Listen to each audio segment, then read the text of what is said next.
We'll just start talking. Lights, suck.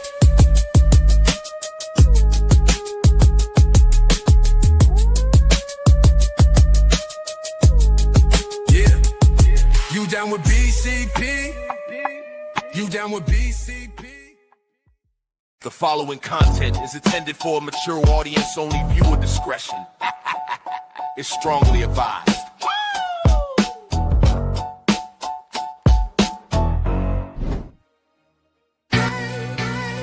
Yeah. To the tune of OPP, minority by nature. No time for idle chitter chat and petty iterations. Teaming to me exponentially like I'm Barack's inauguration. Erratic calculations, nah, I runs the infinite. Only way I slow me down is with some calcing by a limit. They might no longer show the work, the answer self-evident. Some truth should be proclaimed in the Declaration of Independence. Things not instantaneous can be approximated by adding up our changes till everything integrated. Word to my partners in calculus. Yo, you down with BCP? Yeah, you know me. You down with BCP? Yeah, you know me. Integral, grind exponential. You down with BCP? That's the way we rotate radiannually. You down with BCP? Down with BCP? You down with BCP? You down with BCP? That's the way we do things limitlessly. Yeah. You down with BCP? Yeah, you know me. You down with BCP? Let's blow. Switch the flow. Shift the tempo. All I gotta say is, Dude, life can eat a fucking bag of dicks right now. You down with BCP? Down with BCP? You down with BCP? You down with BCP? That's the way we do things limitlessly. Yeah. You down with BCP? Oh, I just put my Yeah, neck. you know me. You down with BCP? Let's blow. Switch the flow. I told you not to piss on the microphone, dude. I told you. I don't. This is a much better setup than you have in all those bushes, dude. I'm just saying. It really is today. You went the wrong way with pissing on the microphone, dude. I know, I just keep pissing on the microphone. And did you get up there and powder Jordan Love's donuts? Fuck no, I did not. I'm not powdering anything with the name Jordan Love on it. Jordan Love can go suck a big fat bag of dicks. He'll show how mediocre he is again.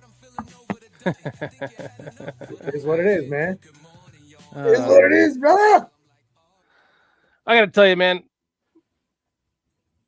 Life hits you in the ass sometimes, kicks you in the ass sometimes, really hard, man. And I'm in one of those slapped in the face. I'm in one of those life's kicking me right in the ass moments right now, and some of it's brought on by myself. Some of it is not. Some of it is completely out of the blue, and I know I've been away for a while, and I appreciate every one of you guys that are here in our chat, and relentlessly, Relentlessly, right? Right, relentlessly, Mikey. Like, you guys are amazing, and I want to thank you guys for being here, with or without any one of us at any single time. You're here every week, and it means a lot. And honestly, you know, I think next week, what if we just put up like the BCP thing and just see who shows up? We won't even do a show. Just go back and check the chat because they'll all be here making fun of it.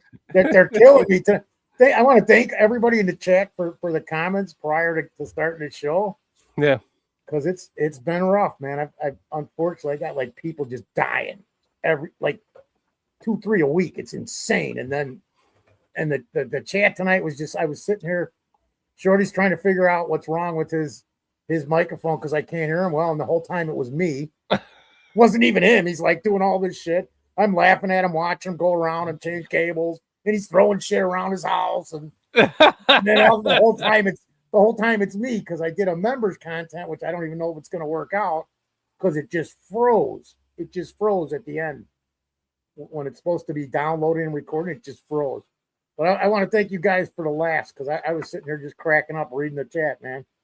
That's what I always say. This show, even if the show ain't here and you just read the chat, it's a show in itself, man. It's a show in itself. Yeah, it is. It really is. You guys in chat are a show in itself, and that's why you make this so special. Probably better than the damn show if I think about it. I mean, I'm sitting here wearing a fucking this is the mic that I wear for work. I'm on my work computer because I can't get my home computer. Like, I had my keyboard just stopped working for my Mac, so I just snapped it over my knee. And then one day I look up and my headphones are broken. The plug is snapped in half, and it's like, man, like, so I'm trying to get my Mac going tonight. I got a new keyboard. Nothing's fucking working. Turns out it's Foster's fault. So now I have to actually have to use my personal work computer. Thank God it's got the best security on it in the entire country. That's the only reason why I trust it for a moment like this. But here we are. I'm sitting here with this dumb thing. I should be sitting here with my microphone, like doing this, but not happening tonight. I'll figure it out when I can get it. I'm worried. Are you going to start like working on something in the middle of the show because you're on your work computer? So all of a sudden you're going to be talking about the Bears, and then you're going to go into, well, you got to hook this circuitry board up this way. Sorry, guys. Wrong computer, wrong time. Yeah, sorry, guys. I gotta help this person at work. I literally wear this fucking thing all day long now for work, man. All day long. This is on my head. Because I'm training people. I'm being trained. I'm doing this, doing that. It's insane, dude. So it's kind of solder it to your head, man. It's kind of comfortable to have this on my head right now, I guess. Man. We get to the chat real quick before I was just gonna say that. Let's please do that, man. Reading minds. That never happens. Not on this fucking show. It does once in a while. No, occasionally. Oh, my Lenta, how long are we gonna wait? Oh, I love that, Mikey. Mikey said earlier, he goes, yeah, don't worry, the stadium will be built before this show even airs tonight. Tony says Shorty is trimming Aldo's bushes so he can see through. Mikey's saying Shorty is opening up his summer home down the street from Lambeau.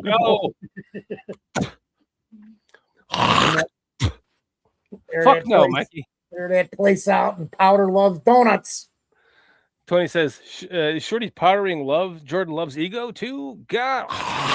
His ego and his donuts, huh? Eat a big fat dick, every Packer, and all the Packers, man. Eat a big fat. Packers can eat a big fat dick. Jordan Love can eat a big fat dick. You know that song? Yeah, good stuff. That's old school. Of age, you know that one. Yeah, waiting for the countdown clock to reset to 10 more minutes. Relentless Mikey, what is up? Atnus, what is up? Tony Moy, what is up? Creighton Wilfong, Armando Lera Jr., Chad Spieger, Cliff, Victoria, my man,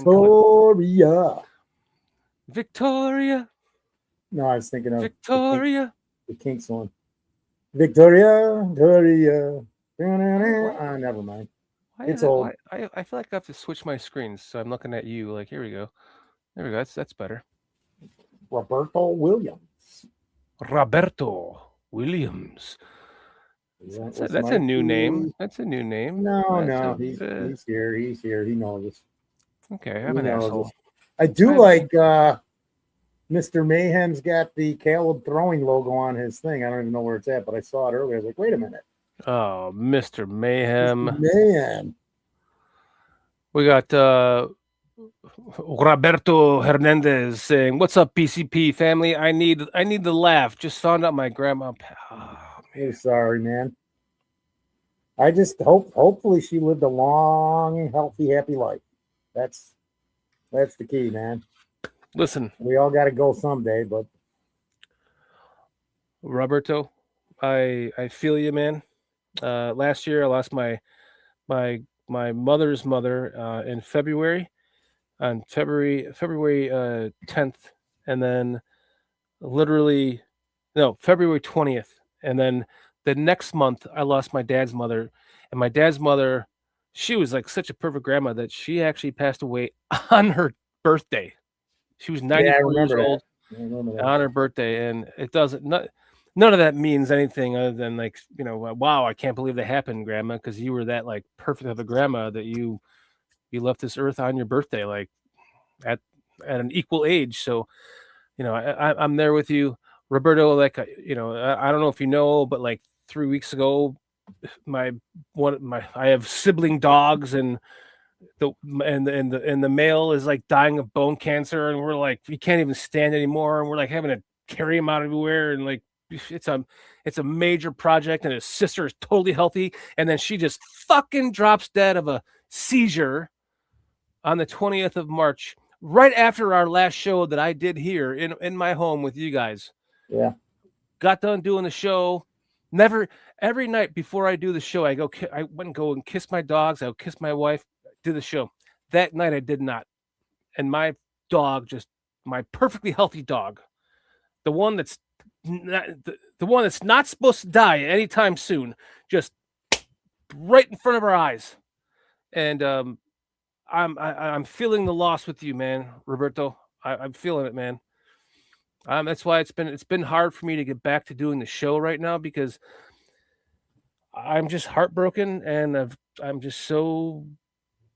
like burying myself in work, and it's just kind of like I'm not thinking about this right now. And fuck, we got a draft marathon coming up next week, and Yeah. we got to get ready for that. And I have no idea what's going on. I have no idea what is going on with any of these draft picks. I know the Spanish kid from Indiana, the quarterback. He's clearly Spanish. He's not Mexican or Hispanic. He's clearly Spanish. Jacob Infante talked about this cornerback, Tacote Davis, who's like 6'4", with like 4.4 speed. That's like the only two people I know about. Oh, the running back out of Notre Dame, Love. I know about him. So I got like 3 players I'm going into this draft with.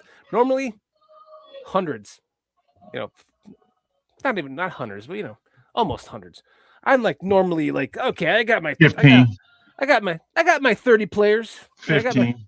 What's up, Peach?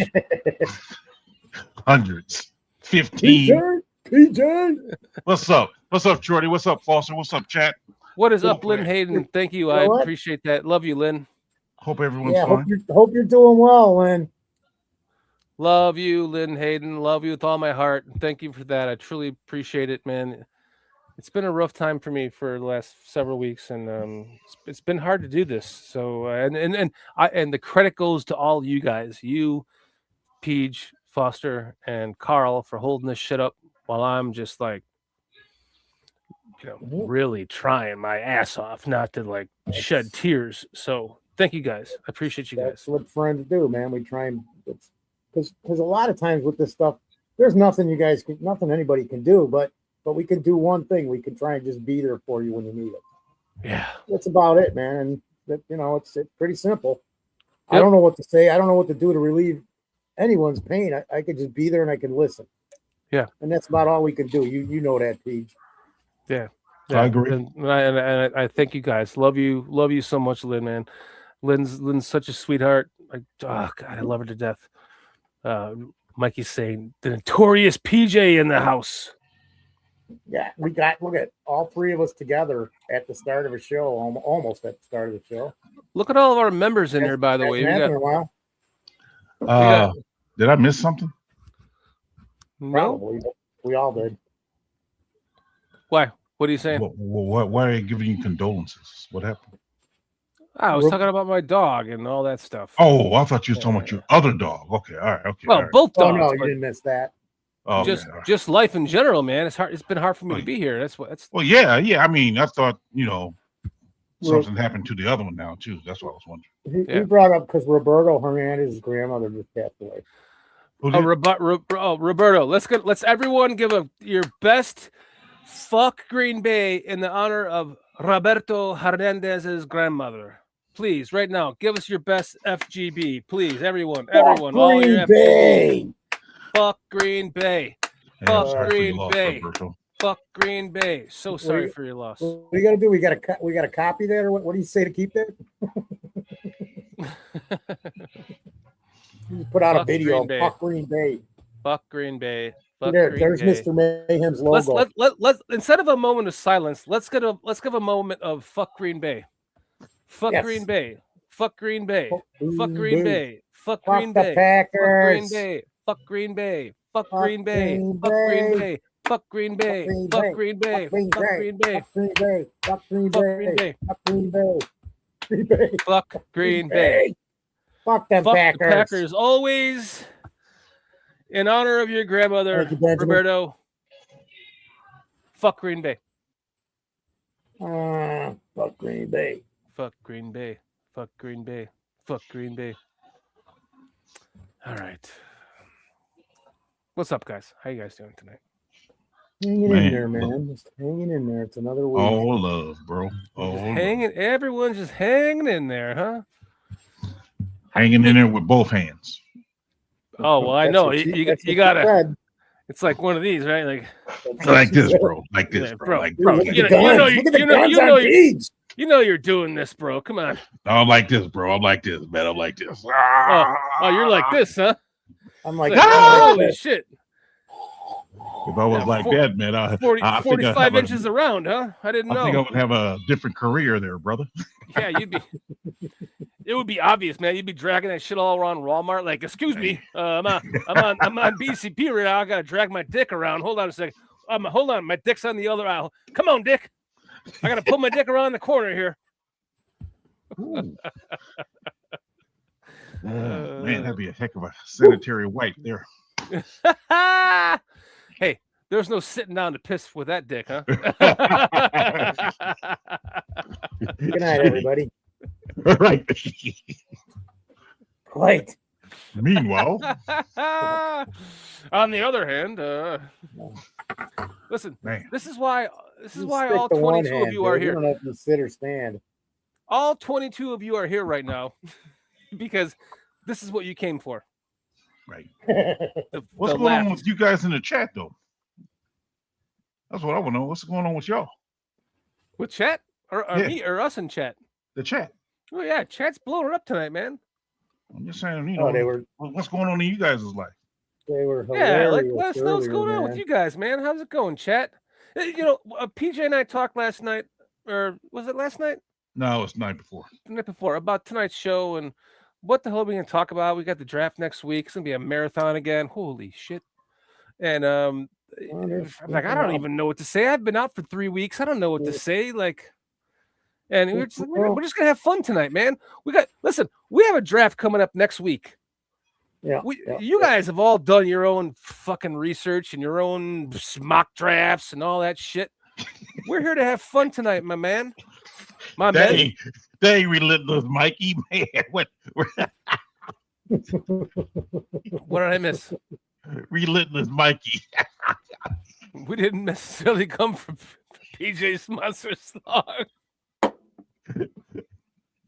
My bad, bro. We're All just right, wrong man. tonight. All right. Dicks- PJ's out of dicks, here. chicks, PJ's and out of here. Chance Speaker, dicks, chicks, and lives, and then Cliff's going, you small dick guys can fit them into multiple locations without your woman screaming at you. The silver lining. Man, Oh. I appreciate you guys. Yeah, I do. know this is we're talking draft, but I mean, you guys hear about this trade that they're talking about? It's all over the place, man. Oh, for the Giants defensive tackle, Dexter Lawrence? Yeah. He had a down year, and he's looking he for. did. He had a down year, and he's looking for a pay raise. Yeah. Man, Well- we can't afford a bag of fucking Well, wait, Cheetos right wait, now. Wait, so here's my thing. Do you want to give up? Okay, so now he's saying, have you guys heard the news that the trade price for Dexter Lawrence is a day 2 pick? No, I've heard that they want a first round pick, period. That's what I've been hearing. But the thing is, so we've avoided restructuring contracts to stay out of Ryan Pace type shit. And Right. we're going to trade away a draft pick and then bring back the $27 million that we could have just paid DJ. I'm just saying. Does Listen, it make man, sense? Listen. And listen, then listen. wait, Shorty, wait. I got to throw one more thing in there because now are you going to tell me that this guy's going to revert back to form for the next 2 or 3 years? Because if we pay him and it turns out to be another thing like the dude last year, Dale, where we pay him all this money, now we're in the hole even deeper. Plus, we've renegotiated 2 or 3 contracts and maybe traded somebody away for this. And then I've got other. I'm watching Barroom and some other stuff last night. I'm just kind of catching stuff as I'm dozing off, and everybody's like, nobody's talking about that. We need a defensive tackle. Now we got to get a safety and a left tackle and another wide receiver. And I'm like, so does everybody think that the defensive tackle issue is gone? It just disappeared? Because I sure don't. I sure don't. But nobody's even talking about it this week. They're not even saying nothing that we need to draft a defensive tackle. I think 4-star is the only one going, yeah, we need to bring in Peter Woods. Somehow we got to get somebody like Peter Woods in here because we need a solid run stopper and somebody that's going to have some presence against the pass rush. I'm just like amazed how the defensive tackle issue just all of a sudden disappeared because we signed 3 decent depth guys. So now it's gone. I just don't see it. I don't see it. This is why I love you guys. I think those guys, I think Lynch and Gilmore? No. Yeah, Gallimore. Why is my camera? I think those guys are better than what Gallimore. we see and perceive. Gallimore, Sweat, and Lynch. Right, but I think Gallimore and it wasn't Lynch. Sweat. There's another name. Sweet. I forgot. Sweet. Because I know Sweat for the Arizona, they said he might be on the trading block, and Bears may be interested in him. Josh Sweat played with the Eagles, then went to the Cardinals. Yeah. Had a good year at the Cardinals, but they changed coaches, so they say he may be on a trading block, and Bears may be interested in him for a day 2 pick. Well, Chad's saying draft the left tackle from Utah. He's going probably at like pick somewhere between 5 and 12. So now we've got to trade up. Listen, I'm going to wait for you guys to get it all out of your system before I speak. Are you guys? Let me know when you're done. Oh, go back and come back in about an hour. All right, I'm out. No, he's been off he's been off too Yeah, many you've been times off too already. long. Get your ass back out here, man. Shorty. Oh, okay. You sure? Scrody fits. You sure about this? If the Scrody fits. If the Scrody fits, you wear it. Shorty. Listen. I'm gonna let you guys in on a little secret, okay? Is it a secret? Well, it shouldn't be. You guys should all know this by now. I would expect you as Bears fans to know this, but I'm gonna reiterate it for you guys in case you forgot. Okay. We have to start preparing to spend more money on any quarterback than any team has ever spent on any quarterback, because it doesn't matter if you're Kirk Cousins or Jimmy Garoppolo, you're going to get the highest paid contract the next season, and you're going to set the fucking market. Jimmy fucking Garoppolo, Kirk fucking Cousins, setting the market. Oh, Aaron Rodgers going, well, I need to make more money than that. Well, I'm the best quarterback in the league. No, I have to make $60 million a year. And then the fucking market keeps, and then here we are. The Bears, they have got to prepare. We can only hope that Caleb Williams will take a team-friendly-ish deal like Patrick Mahomes did when everyone gasped at 10 years, $500 million contract over 10 years. Well, look, it's paying off for them because he's like in the percentage of quarterbacks that are the top paid of their salary cap from the team. He's like 15 or 18 right now. But at the time that he signed it, it was pretty high. At the time they signed him, it was. And look, what do we sit here now?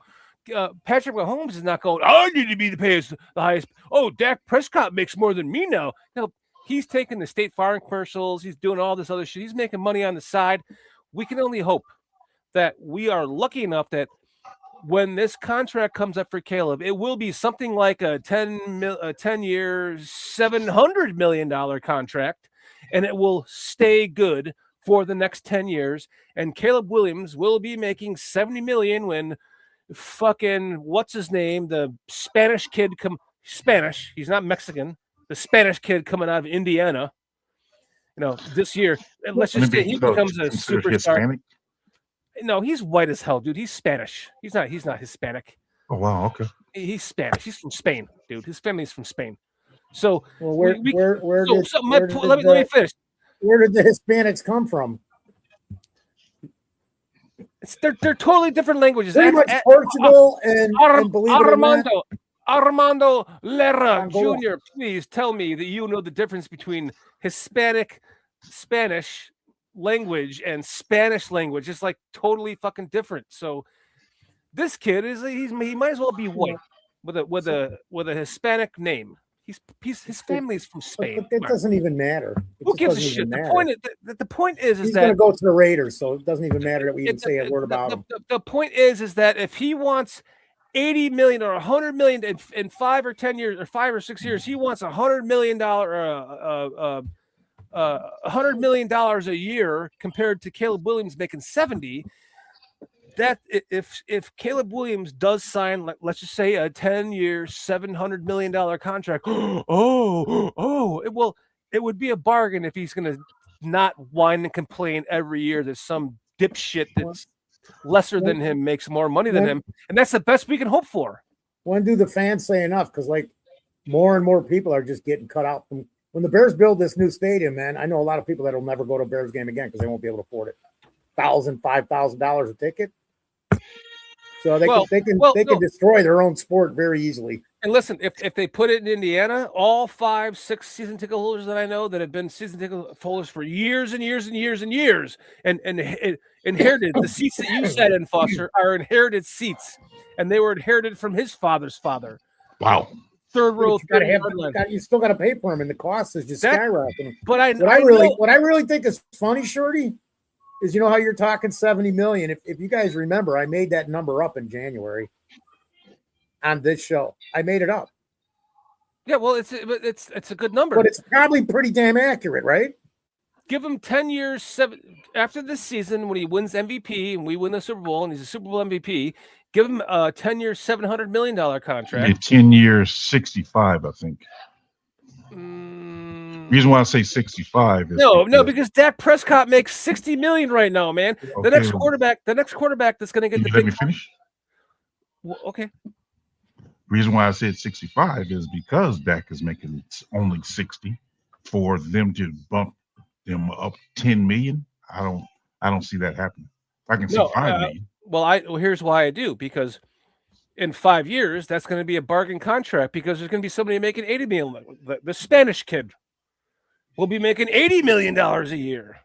When are we going to resign Caleb? And he will be half the quarterback. There'll be some other whoever it is. There'll be some other quarterback that will become a free agent, and he'll now he sets the market, and he's making $10 million more than a year than Caleb, and now he's at 80 million. I don't see that. I don't see them. How is that possible? You don't see that. I don't see the next quarterback bumping 10 million per year up. I don't see that because I don't see where that happened before.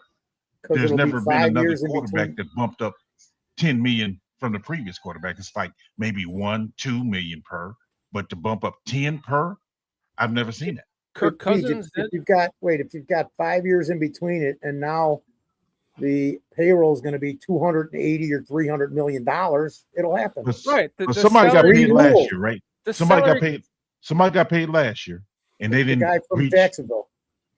But they didn't reach 60 million per. So what I'm saying is, if Dak is at 60 million per, for somebody to go above him, I don't think it would be 10 million more than what he's getting. It'd probably be like 2 million more per year, maybe 3 million more. No more than 5. I don't see them going from 60 to 70 just like that without nobody in between. STC, man, that sounds awesome, man. You're going to practice for bass for practice bass for Jazz Fest. That's fucking awesome. Bass for Jay's Fest.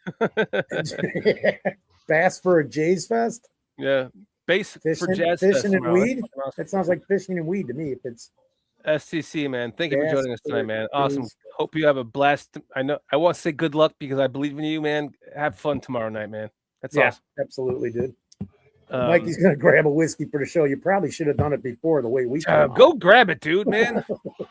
It's better than my fucking cheap White Claws. There's the other thing too, Peach. Not only do we gotta do that with Caleb, Mr. Wright's gonna want a few bucks too. So can I finish my thought now? No, you haven't been here. We're not used to you. All right, never mind. I'm out of here. No. No, fuck you. That bastard. He just wanted to find a way out. Oh my gosh, my auntie Debbie's in chat right now. Right. We have to keep this PG. No, we don't. My auntie Debbie knows me well enough. Armando said he's Cuban. Hi, Debbie. Cuban. I didn't know that. I apologize, Armando Lara Jr. But here's my point with that, real quick. What's up, kids? What's up, kids? You never let me finish my damn thought. Oh, go. I forgot about that. Okay, so Cut him off. with us paying Caleb Williams, with us having to prepare to spend $70 million a year on him, which they're probably going to have to get a loan to do that. You know, teams have to get loans for this kind of shit. It's going to happen. They're going to have to get a loan to pay Caleb Williams $70 million a year. Everyone has to just put their mindset right now into 1-year deals and draft picks. That's it. And we have to hit the draft picks. We have to get the center. We have to get a couple of offensive linemen, defensive linemen, and a wide receiver and a running back. It has to happen in the draft, whether there's undrafted rookie free agents, whether it's through the draft. It has to happen because all of our money is going to go towards the quarterback in the next coming years. And then after next year, it's going to all go towards the quarterback. And we all have to just transfer our brains to the amount of money it's going to take to keep this Hall of Fame quarterback on our team. And that means 1-year deals. That means the draft. That means we have to trade down in the first round. We got to get more picks. That means we need the comp picks that we should have gotten for Ian Cunningham. But no, conspiracy theory. They don't want the Bears to be a dynasty, because if they were, then they would take over the whole damn globe again, like '85, and just like Chris Watts and Jason UK Bears and Dave Bears UK and all the we'd have 100,000 millions of more Bears fans all over the damn globe, just like the '85 Bears started the European NFL love. It was the '85 Bears, man. I promise you that. Every single one of them that we've met. There's 3 of them on this channel, all '85 Bears. So when that shifts again, and if we actually were to have a real dynasty out of this, they don't want us to have those comp picks. We lost them. It's complete bullshit. So we have to since we did not get those comp picks, we have to trade down in this draft. Oh, I lost my camera. Poop.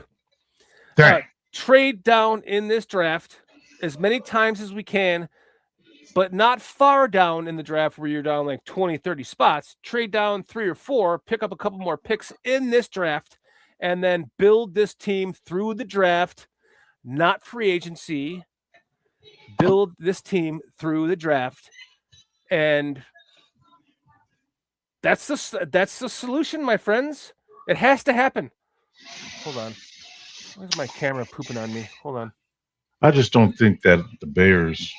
I think if the Bears trade down, it won't just be a few spots. I think they would have to trade down into the second round to a team who's looking. Well, of course, if they're going 25, they're going to go in the second round. This brother going to let me finish my statement, or what? Even when he's in the dark, he's talking. But no, seriously. I think they would trade down to someone in the second round, and hopefully they'd be able to get a second round pick for it, as well as another then first the following year. Yeah, I lost my to where it really make it worth it, and hopefully even another third or fourth round pick this year. Yeah, I mean, I keep going. I keep looking at it going. I think like I got in my mind, I got like 8 spots we got to fill, and we really got 5 picks. I'm not going to count those pick 241 and 242 or whatever they are, 239 and 241, whatever it is, because those are darts. Although they did pretty good last year in the 7th round. Yeah, they did.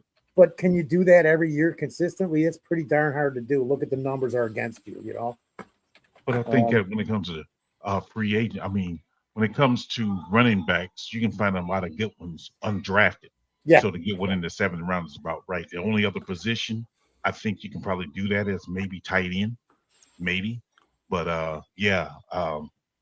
in those later rounds, I think the ones that you can strike gold on is tight end, running back, or possibly linebacker.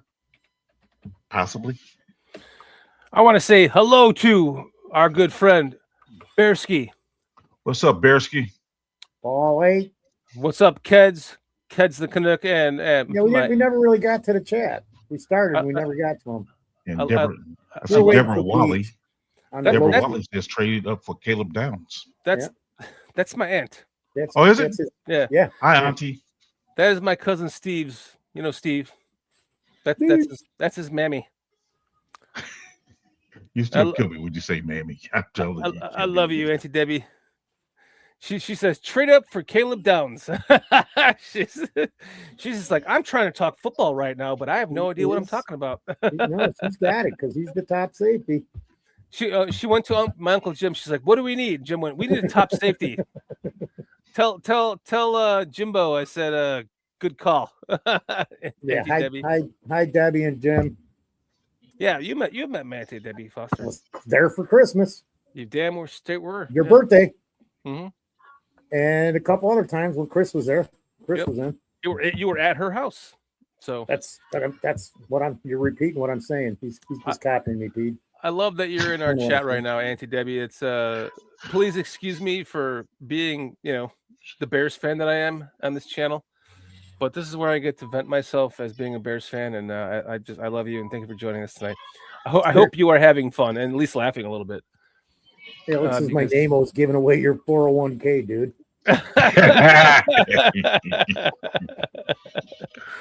What now? We never said hello to Alex. 25. I'll give you Shorty's 401k. Okay, yeah, I'm in on that. I'll help too, Alex. I'm in. Now I don't know if Bearski doing what Shorty was doing last week, just throwing a name out there, made up name. That killed me, dude. What did I say? You got me so good. You got me. Oh terribly. My god! I'm spitting on names. You guys are like, I don't know who is Contario Jameson. I don't know who that is. But shortness. Like I had to hop in the show and go. You guys are killing me right now. What's up, King Buka World? But yeah, I don't know if this Buka. I don't know if this what Bearski's got here is an actual guy or not. Zucker Avtuck is the guy you want, Shorty. I don't know. You could be like me last week and just pumping out fake names. But Tacario Davis is a real name. I think it's out of Washington, is what I saw. Tacario Davis, a 6'4" corner with 4.4 speed.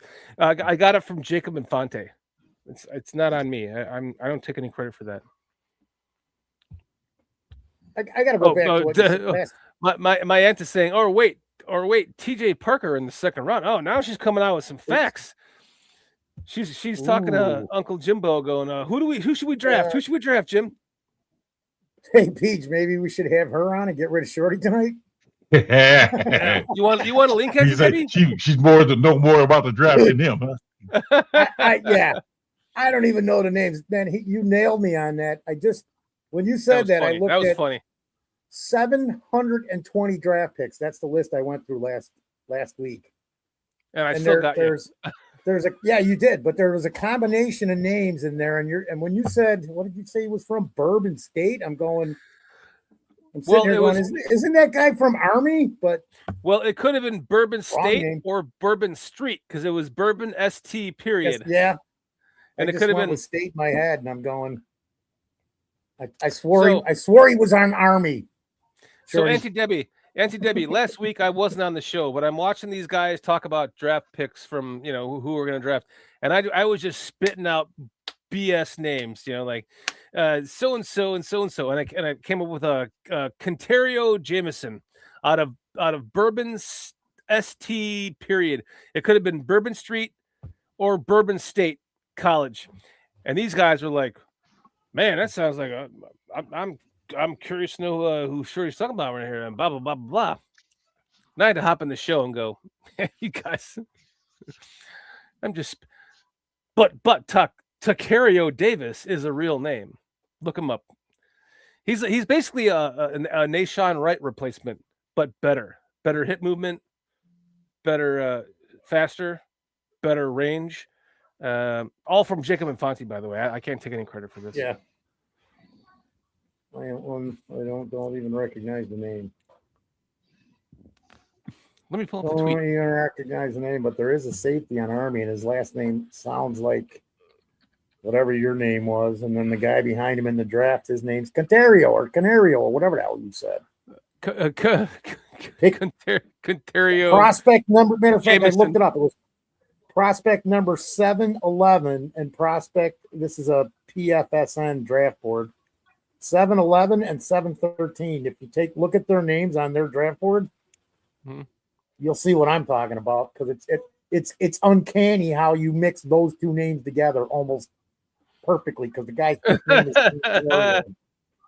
But like I said, I'm like, dude, he's not from Bourbon State. It's a safety out of Army. and if you go look, you'll see the safety out of Army I'm talking about. His last name is similar, and the guy 2 picks later, what did you say, Cantario? Takario Davis. Oh, okay. So I think the other guy's name is Canario, literally Canario something, and he's like 712 or 713 on the PFSN draft board. Mikey, go get your ass some bourbon, and Keds, you do the same, and come back. Peer pressure. I know my Uncle Jim here is hanging out with my Auntie Debbie drinking Miller Lights out of a bottle. Glass is the only way to drink beer.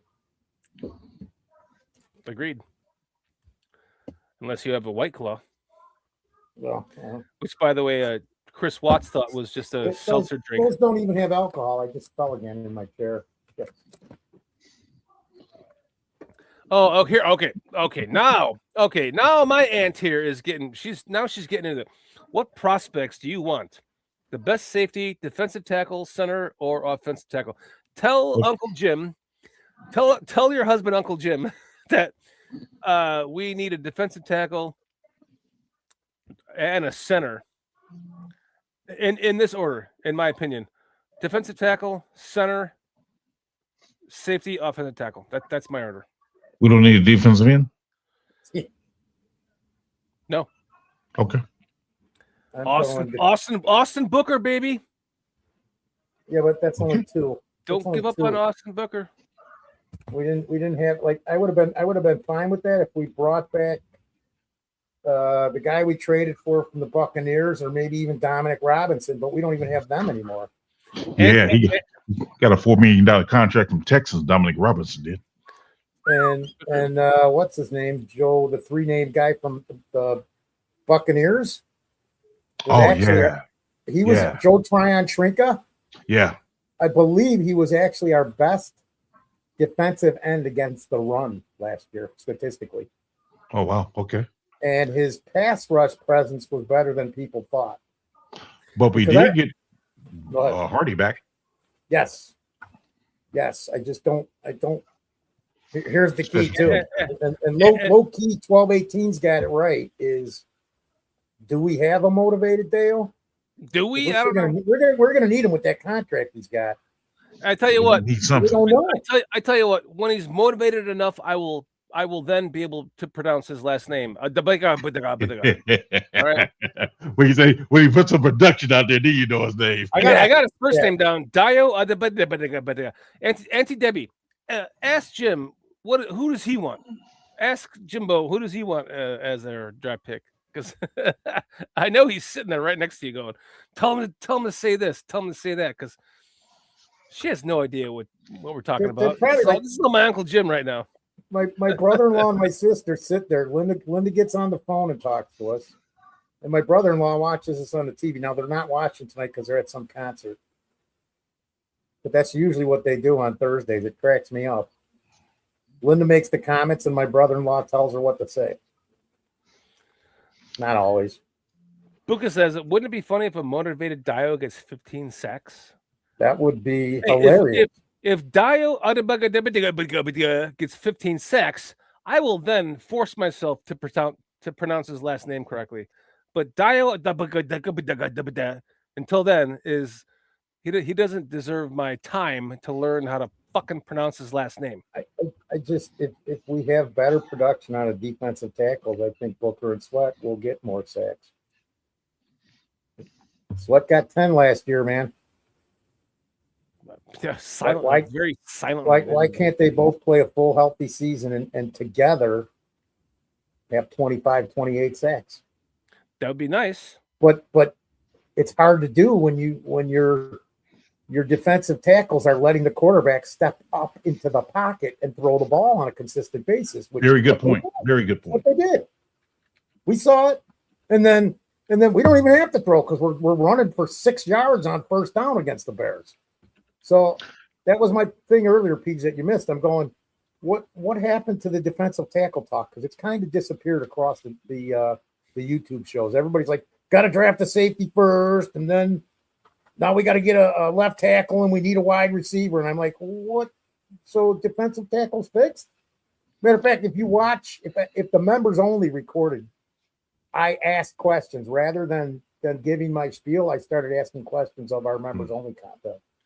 Does everybody in chat think defensive tackle's okay? It's all fixed now. We don't need one. Before we answer that question, what is up, Rick Gonzalez, my man?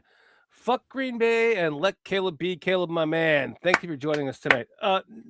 Listen, here's the problem, Foster. We drafted a defensive tackle who, for all rights, we thought was going to be our future, and he blew his damn knee out. So we don't know what we have in Shamar Turner.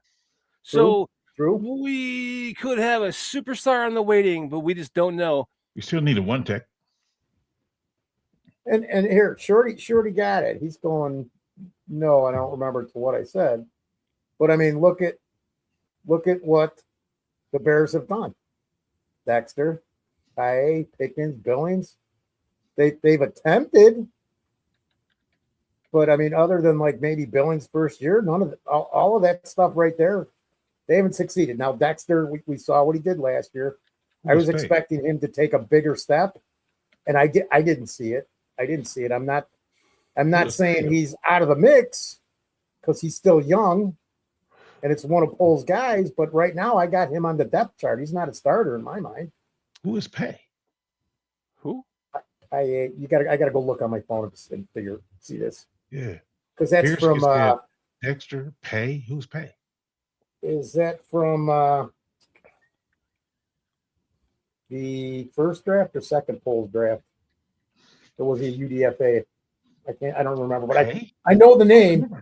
It's not like one that Shorty made up, or is it? Is it Bersky? Did you make that up? Hey. Yeah, are you fucking with us, Bersky? What's going on right now? Right.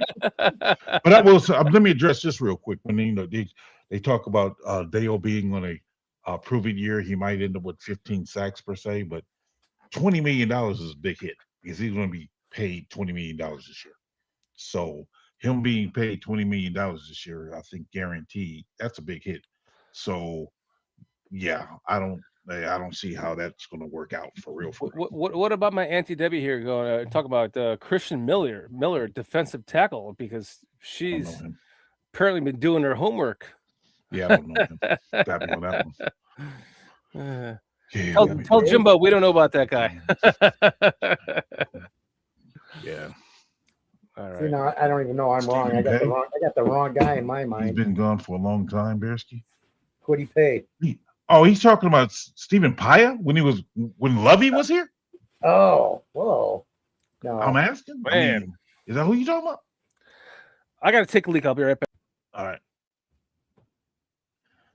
You saying about Poles drafted him in the third? Stephen Pay? I don't remember Poles drafting him. Poles drafted him in the third, Steve. When? Yeah, because I don't remember that at all. That's I think there's a yeah, you are. There's like 3 Pays that I can think of off the top of my head, and none of them were drafted by Poles. I know that. I know there was a Paya drafted by Lovey. I don't remember. He says, no, I'm missing someone. Because it was Dexter, Pickens, as far as draft picks. Booker, but he's a defensive end. I don't remember him. Oh Stephen Paye. no. It was I don't even know if Poles did it, but Kyrus Tunga. No, Tonga was here with Eberflus. Okay. We ended up. He What ended up with the Poles? Vikings. He ended up with Yeah. the Vikings and had a good year with the Vikings after he left here, as a matter of fact. Yeah, but then he went to the Patriots last year. He played with the Patriots Yeah. last year, and this year he just signed a big contract, a nice contract with I forgot who, but he's just signed a contract this offseason. Tonga and Edwards, I was like, why did we let them go? Let them both go. Remember Edwards? Edwards, the defensive end. Was he a defensive end or did he play defensive tackle? Oh, you mean the one that we picked up from the Cardinals? That Edwards, I believe. This is before polls. Before polls, right? The year before or 2 years before polls. Yeah, I think he was a free agent we signed. We didn't draft him because a draft pick. Yeah, no, we didn't draft him. Okay, okay. We didn't draft him. God, what's Edwards Jr. Something Edwards Jr. And he was one of the better players along the line, and he was just gone. And the same with Tonga. I was like, no, he doesn't fit the system, but he's productive. You got to make him. You got to. I don't know. It's just Mario Edwards Jr. Ked's got it. Remember him? Yeah, he was a free agent that we picked up from the Cardinals, I believe. Right. And then he had a productive year with us, and bye. Yeah. So I just, But as far as a third round draft pick was only Pickens, from what I can remember. Yeah. As far as defensive tackle. Right. And I thought that was going to pan out better because he wasn't at the top of my list, but I had him up there, and couldn't do it. I don't even know if he's in. I think he's out of football, isn't he? Who? Pickens. Pickens.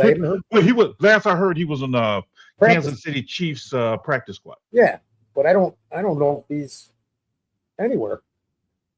Yeah, I don't know. It's all good, Bearski, man. I just agreed with Shorty last week on some guy that doesn't exist and drinks bourbon.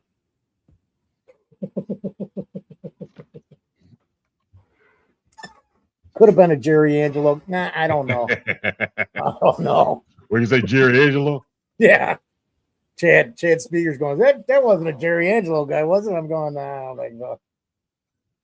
Bearski, I'm doing it all the time, man. I looked at the first 720 eligible draft picks last week.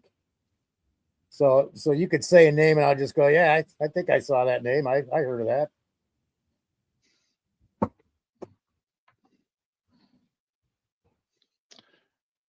What else, Paige? What you got? What do you think? Like we talked about this before, but what was your order of importance? I don't remember. The draft. Well, it's always for me. It came down to three positions that I really wanted to address, and I think even after free agency, I'm still big on it. Number one, well, like I said, they're all important to me, so I'm not ranking them 1, 2, and 3, but I'm just saying as far as the first position that I'm naming, that whether or not they go first round or 2 in the second round, whichever 3, but it's for me. Cliff actually got it, as well as Keds, defensive end, defensive tackle, and safety. Those 3 right there. I mean, no matter. I think when it comes to defensive tackle, I'm looking for more of the 1 technique or the 0 technique or the 2 technique, the bigger guy. I think between Dexter, Grady Jarrett, as well as Turner, I think all 3 of them can play the 3 technique. We need more like the Billings type, but better. So a guy like maybe the guy that you told me about before from Ohio State, what's his name? McDonald? Is that what you said? McDonald? 6'3", 326 pounds, I think you said he weighed. You on mute, bro. You on mute.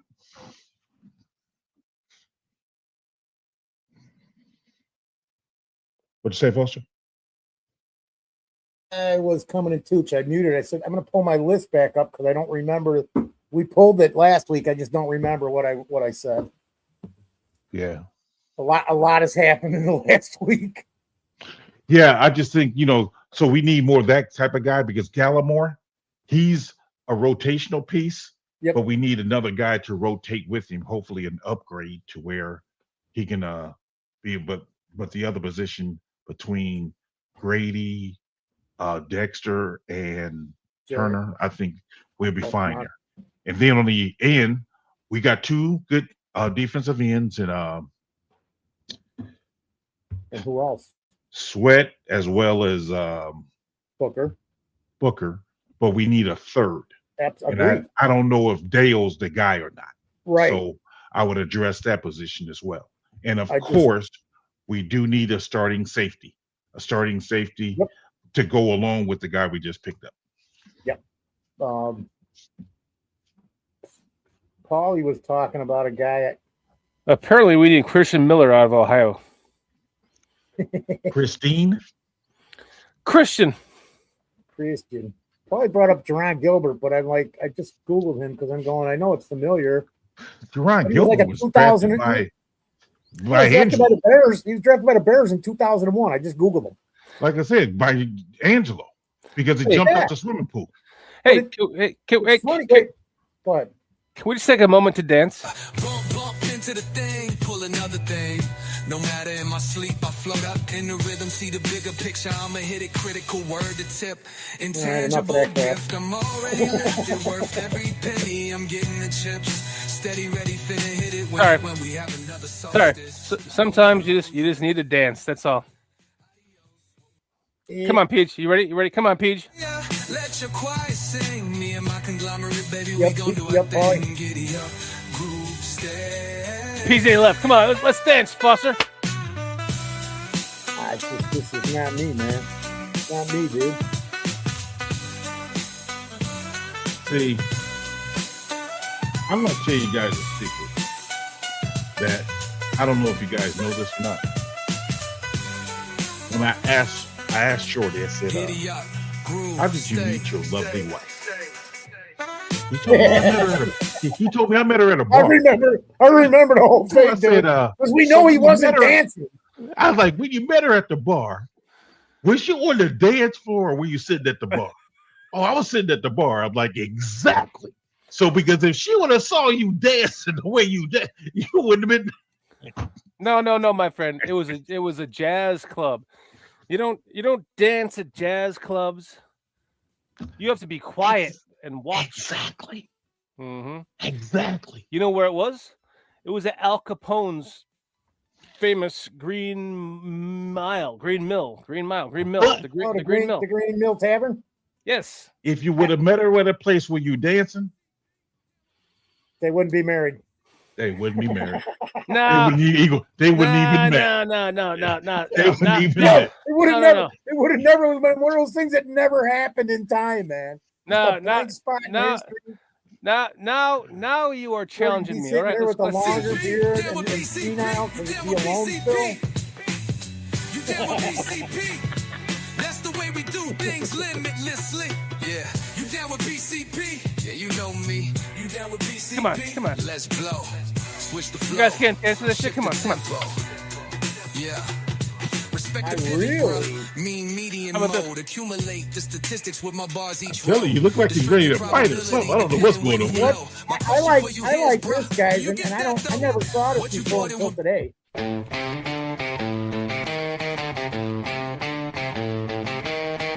Welcome to the show that bleeds navy and orange. For a team that gets more love than it warrants.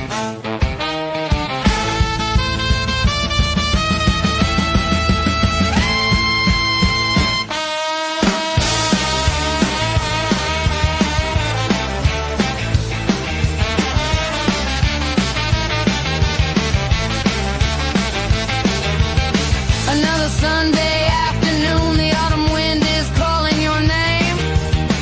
courtesy of El Gandia. The fire's burning for the city's greatest game. From Disco's era to the new recruits, you know we've seen it all.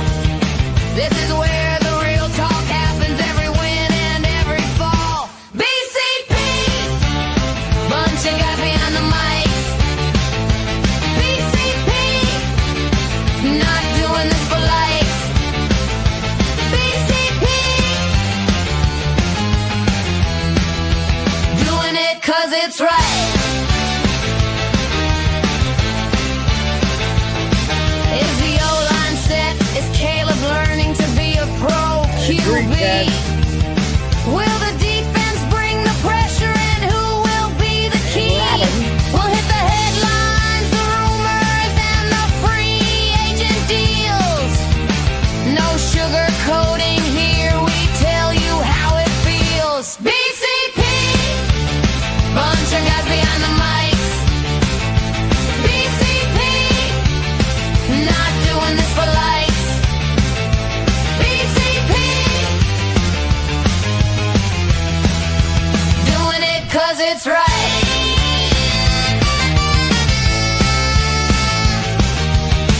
Some say we're crazy, living on a prayer and a dream.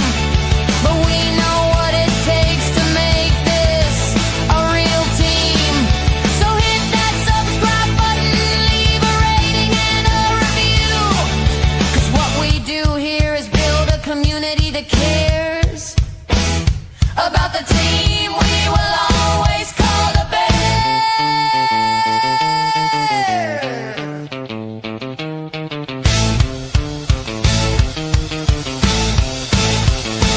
BCP, bunch of guys behind the mics. BCP, not doing this for likes. BCP, doing it 'cause it's right.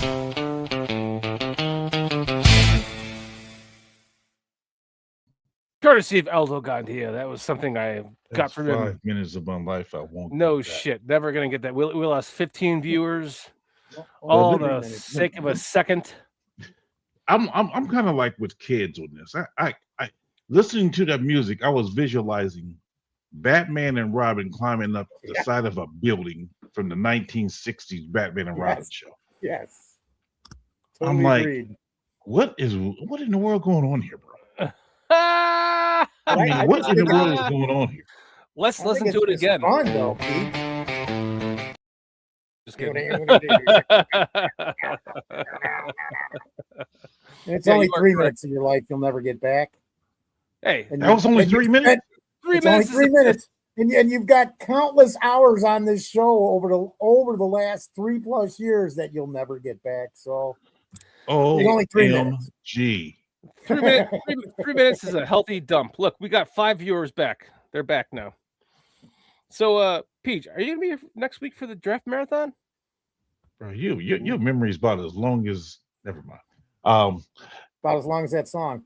No, yeah, 3 No. minutes. No, I'm asking you on the show to make it official. Oh, A conversation with me isn't official. It is, but it's official on the show. Well, I will pop in. From time to time.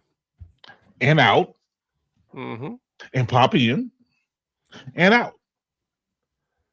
King Ron Jeremy, the Wicked. I She agree always with you. gets That mad song- when I do that, Paige. Well, I told her. I mean, I got visitors coming in, so I'm going to be kind of busy. So you're gonna be making fish and spaghetti for them? Absolutely not.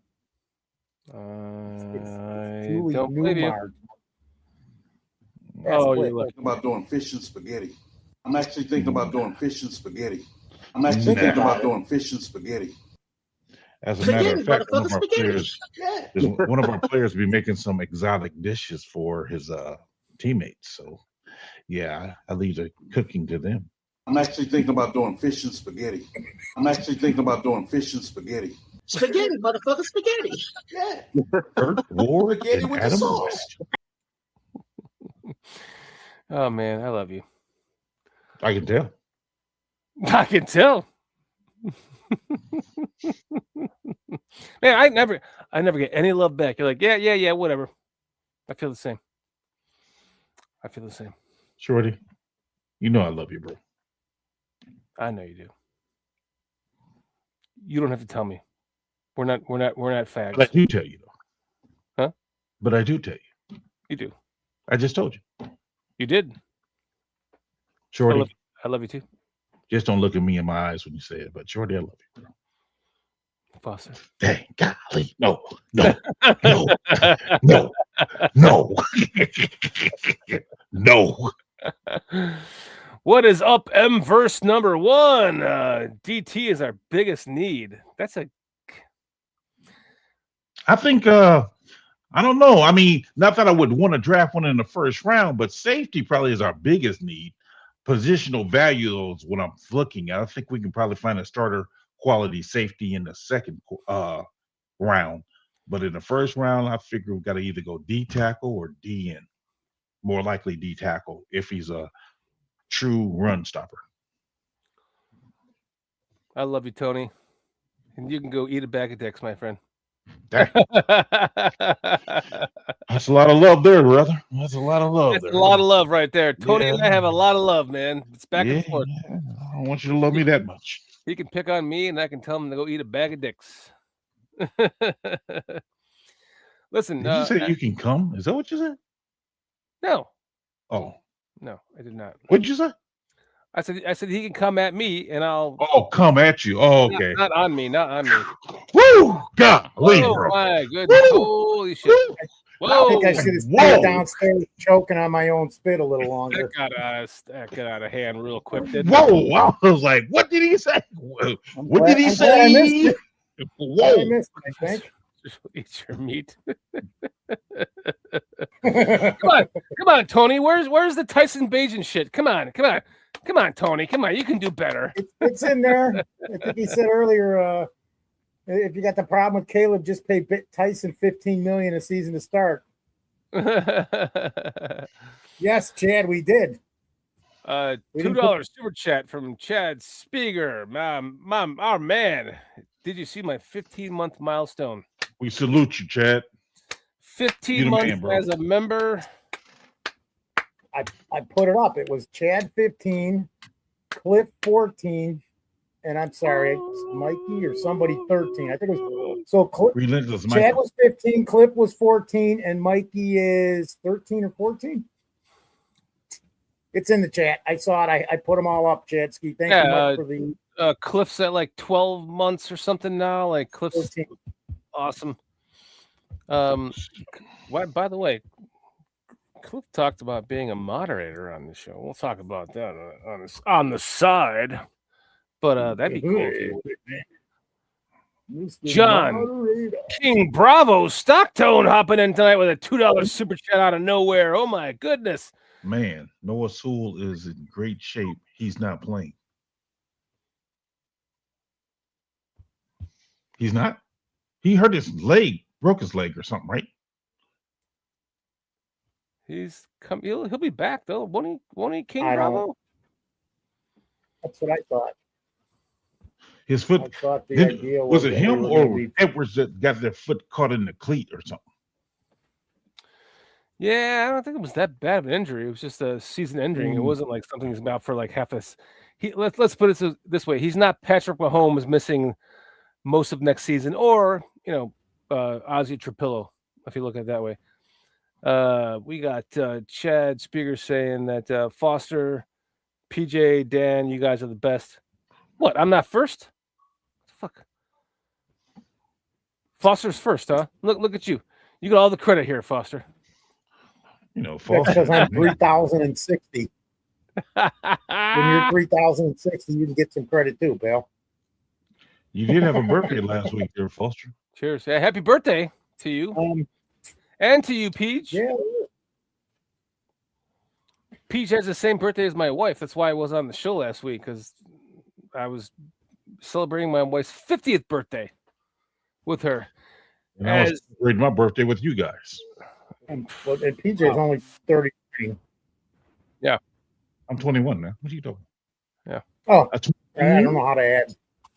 21. I went to public school, SKOOL. 21. But King Bravo says, but he's working out and he's grinding and he put a picture out there. He's a lot bigger, more fit. Who? Foster? Noah Sewell. Oh, okay. Noah Sewell. I thought he was talking about me. Sewell. Noah Sewell. Thank you, King Bravo. Shit. Yes. I'm glad you noticed. I stayed at a Holiday Inn Express. My specs are getting bigger. I'm like, and he loves the beards. Quite. He loves the beards. Dude, our beards were spectacular in that playoff run, weren't they? Are we doing it again? Is it happening again, Foster? bro, you ain't even got to the draft yet. I'm You not already talking about the too far away, playoffs dude. here, bro. I don't know. I'm just trying to make sure I'm alive by then. I go scrolling through my pictures. I'm like, whoa, oh, that was that beard time. That's a nice fucking beard. Next, it was impressive. It was a very impressive beard we had. Sent me this. Thank you, King Bravo. And considering I don't really grow a very nice beard, but I appreciate the compliment. I really do. And by the way, Beards are tough. For all of you that are just hopping in right now and wondering what the hell is going on in this show, this is the fuck off show before we do a 3-day draft marathon next week, starting at Thursday night. Well, that's you, Foster, huh? In my No, natural habitat, a bar. that's you. A bar. That's me. That's Foster. Wow. That's me, dude. They had bars Wow. back then. Yeah, that was That's like the first incredible. one ever built. I mean, you actually once upon a time 47. had black or brownish hair, huh? Yeah. Wow. Golly. Well, I can't wasn't always 3,000. Wasn't always Well, 3,000 years old, I Beach. mean, I just remember, reading in the storybooks how, when Moses parted the Red Sea, he was on the other side talking about what took you guys so long. I was already fishing, man. What took you guys so long? Hey, Cliff. Congratulations to you and your lovely wife. She's a sweetheart. I've met her. One of the best times I've ever had in my life was hanging out with you in your home and your gracious what is it? The word I'm looking for? Hospitality. Hospitality. I don't Thank you. know, Your but gracious it scared me hospitality. the way it started, Peach. Yeah, I mean, going like this, I was wondering. Come on, help me out here. Come on, help me out here. Bruh. Talking about, Cliff and his wife, and they're what we doing, bro? And the threesome we had. Come on, it was beautiful, Cliff. Come on, what's the word I'm looking for? Oh, threesome. Thank you. No, his wife is a lovely wife, very hospitable. Cliff is one of the best times I've ever had in my life with that seafood boil, man. Holy Cliff shit, is a Cliff! good dude. Cliff Can't is a stop good talking dude. about that seafood boil, Cliff.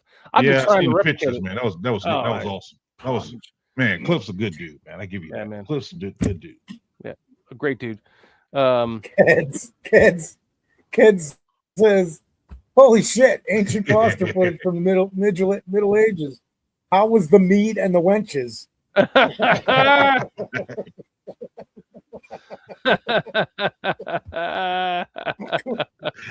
Quite well." Yeah, Cliff. It was that was a good seafood one, boil was Chris. amazing. I had a lot of fun with that Oh. seafood boil, Cliff, and I just a joke about the threesome, of course. Obviously, Now I could see my wife would never allow that to happen. going with inverse one. I could see going with a center in the third round. I mean, if you go defensive tackle, defensive end, safety in the first 2 rounds, because we got 2 picks in the second round. Then in that third round, going with a center, because I don't know honestly how Bradbury's going to look in his offense. Well, that exactly. Well, here's my thing about Bradbury.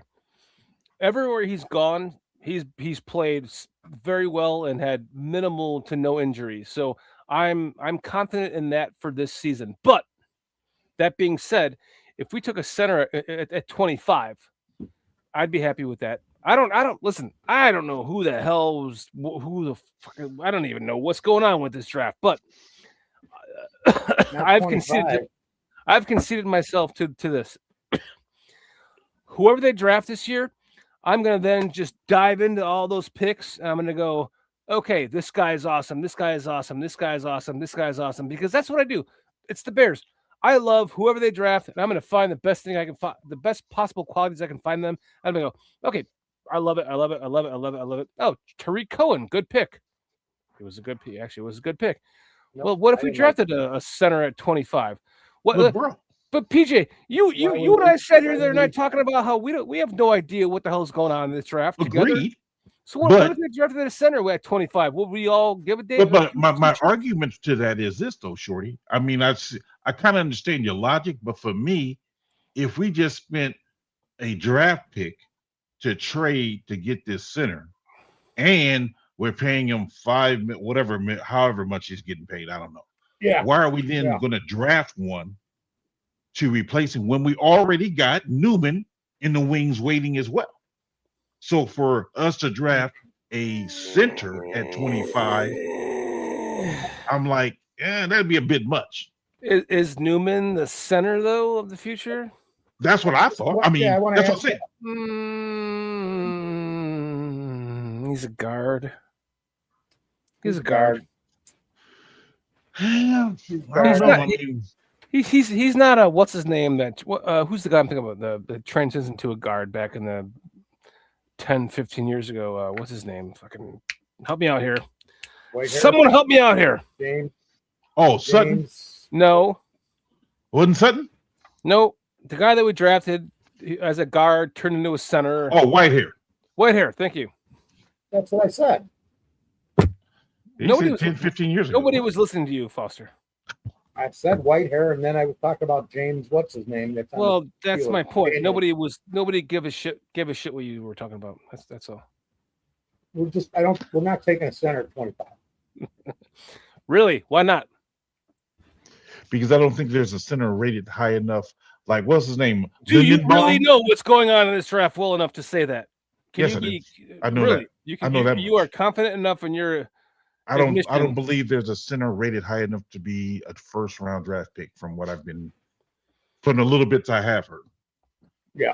Not I'm one with you. center, because they even projecting the center Chat. from Iowa, Chat. who normally has a good Chat, help us out, chat. Help us out. Is he right? pedigree of having centers. They're not predicting him to go into the third round.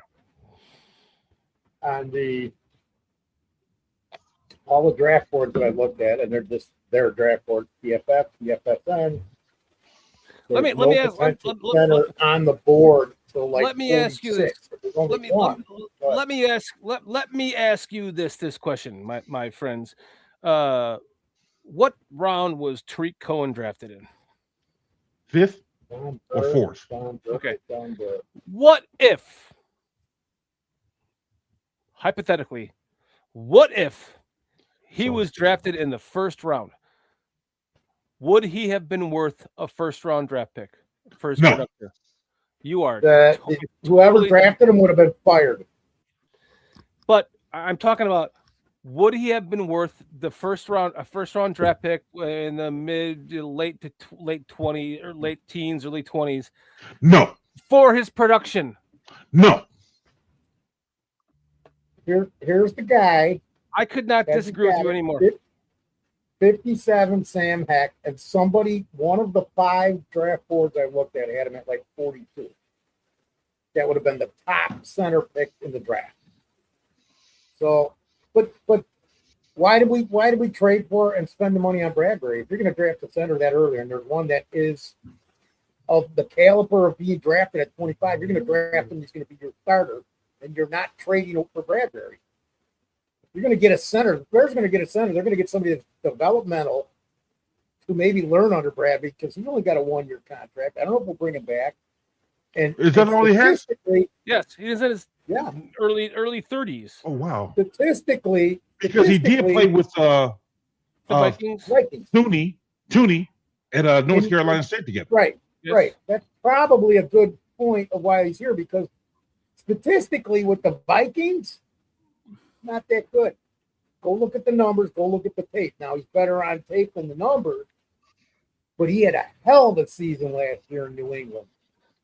Matter of fact, if you go back and look at the Super Bowl, the problem with the offensive line was not the center; it was the guards on both sides that were having problems.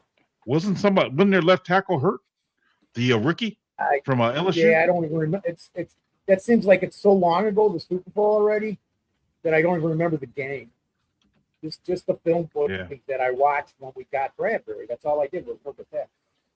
And Cohen, I was never big on that pick. Jordy, just didn't think he was going to pan out. The guy's smaller than me.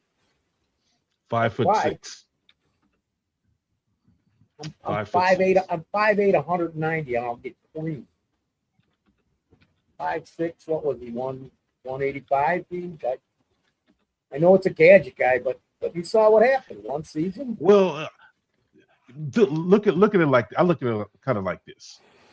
When I look at the gadget guys that has been in the league, Darren Sproles, he was not a first round draft pick. Right. Tavon Austin was, but he didn't have much production, in my opinion, worthy of being a first round pick. DeAnthony Thomas, I think he was a second round pick. I can't remember for sure, but he played with the Chiefs. He didn't have a lot of production either. These little gadget guys, they're good for a specific purpose, but to have them as a bell cow, as it were, they're not. So to spend a first round draft pick on them, I don't think it's the way to go, in my opinion. No, I don't. You can't. You can't do that on a guy that's going to play 6-10 plays a game. You're not going to. Right. I mean, because that's where the best at. If you give them too many carries, you wear them down. Higher risk of injury and all these other things. Look at Cohen. Look at what they did. Just my opinion, of course, because again, I'm just a fan. Played a bunch, got hurt, and was never the same. I don't think he even ever played in the NFL a regular season game again. I don't think so. You know about Cohen? Yeah, I don't think he did after he left the Bears. Yeah, because after he hurt his knee here, he went in there. When he was doing his rehab, he tore his Achilles, right? 3 years later, he did a bunch of tryouts, but nothing. AC Adam, what's up, my man? Listen, I guess what I'm trying to say is, if you go and look at every year, every draft for the last 20, 30 years, and you look at the first round, okay? How many hits in the first round are actually Hall of Famers? That's a very slim number. And the point I'm trying to make is Tariq Cohen, who was taken in the 5th round, would have been worth taking him in the 1st round that season, because who did we take in the 1st round? Fucking probably some it's dildo okay. It's okay to say I don't know. Even know. What year okay. was that? That was 2015. Probably took Kevin White or somebody, huh? Yeah, thank you. Exactly. I don't want to say that. Or Leonard Floyd. So, something like that. Yeah. Where the production that you got out of a Tariq Cohen from a 5th round draft pick was worthy of being a 1st round draft pick. Had the production he gave the team, and the only reason why I say this is because I woke up today to someone posting on Twitter like, does anyone remember Tariq Cohen? And his highlights were like, holy fucking shit. And so when you compare that to other 1st round picks in that draft, was he worthy of being a 1st round pick?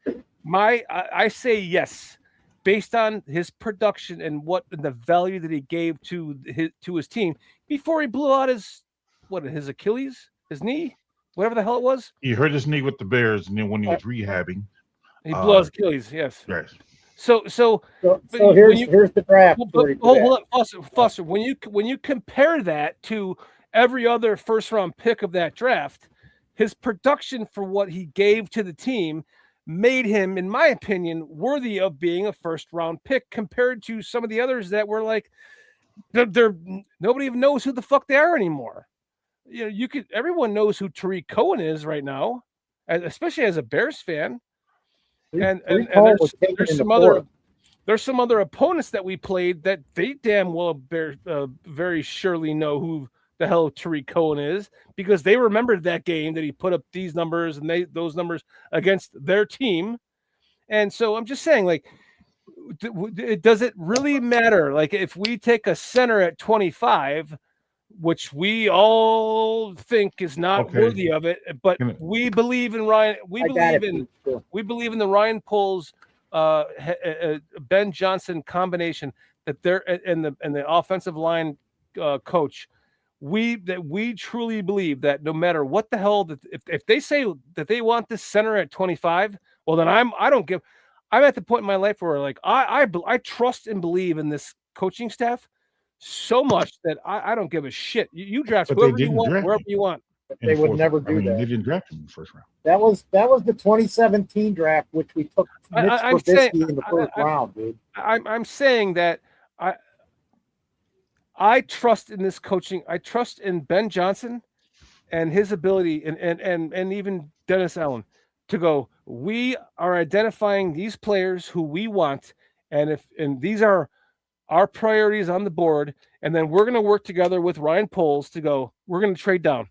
And we kind of saw that last year in the first year of Ben Johnson as head coach. How many players were just like, they were like knockout of the park home run drafts as far as like the position that they were drafted in? And we're talking about the seventh round. Everybody sitting here on the show during that draft sat here and couldn't say a damn word. If you remember, go look at our video, dude. Go look at it. Steve Rogers saying, Shorty, so you're saying my guy, Manon guy, was drafted in the 7th round, but he should have been drafted in the 1st round. Trying to wrap my head around your logic, bro. That's where I'm at, Steve Rogers. Me too. I mean, That's why I put it up. I mean, seriously, let's think about that. No. Steve, No, let's have a serious thought about that, Steve Rogers. Steve Rogers says, Shorty, those gummies kicked in quite quicker than normal tonight, bro. For real. For real. Because instant kick in, dude. So the way I'm interpreting what he's saying is, you don't get it, Shorty. He's saying that because he has a lot of faith in this coaching staff, that this coaching staff would have drafted Tariq Cohen in the 1st round. No, that's not what I'm saying. No, that's not what I'm saying. Then what are you saying? It's not logical, dude. I'm saying that you never know what you're getting in the 1st round. It could be you could be drafting who let's talk about those quarterbacks that have been like major busts. She was talking about Tariq Cohen. He was an example, my friend. Let's talk about the Peyton Manning draft. Who's the other guy? The total bust quarterback. Ryan Leaf. Ryan Leaf, gone. Went to jail 2 times. Let's talk about the other guy, the Raiders quarterback. The big ass black dude with a strong ass arm. Terrible. Right. Total bust. What I'm saying is, if you were to compartmentalize each draft and go, okay, we have a Hall of Famer in the 5th round.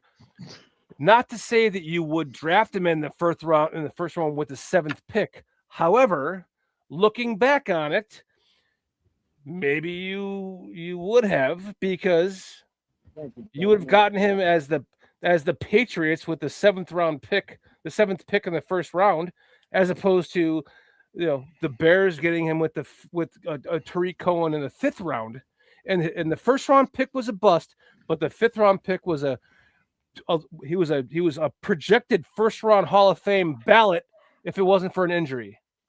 That's all I'm saying. You can say it, What?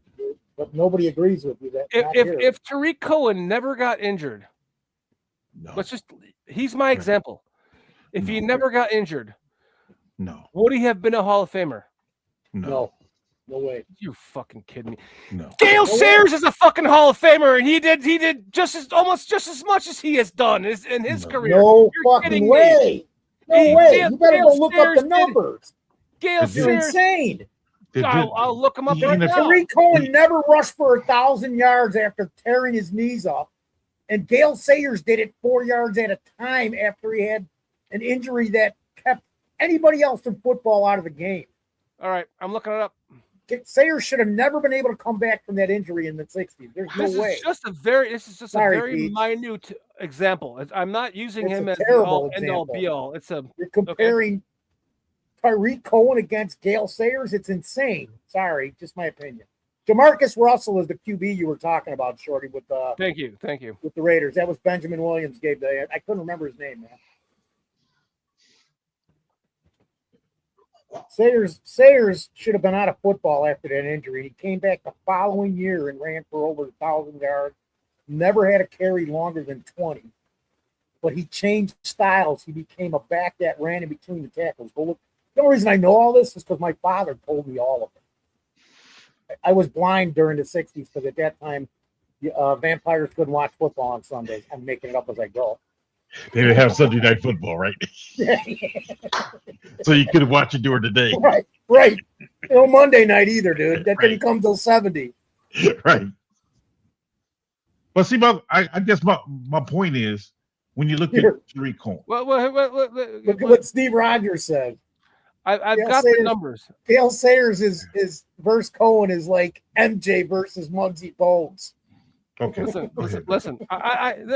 This is not the end all be all. I'm not making a total argument for this. I'm just making him as an example of someone who, Oh, if he chat's did on not you get tonight, injured, Shorty. if he did not get injured, how much better could have Tariq Cohen been? And here's the numbers. So, Go ahead. so Gale Sayers played from 1965 to 1971 after his injury. So his injury was in what, 1968? He got drafted in 65. That's He injury is played- about 68. Yeah, so he had at that point in his career, he had 867 yards rushing, 14 touchdowns for his rookie season, then 1231, 8 touchdowns the second year, then 880, 856. Now he's games. injured. Okay, now he's injured. Tariq Cohen only played 4 years.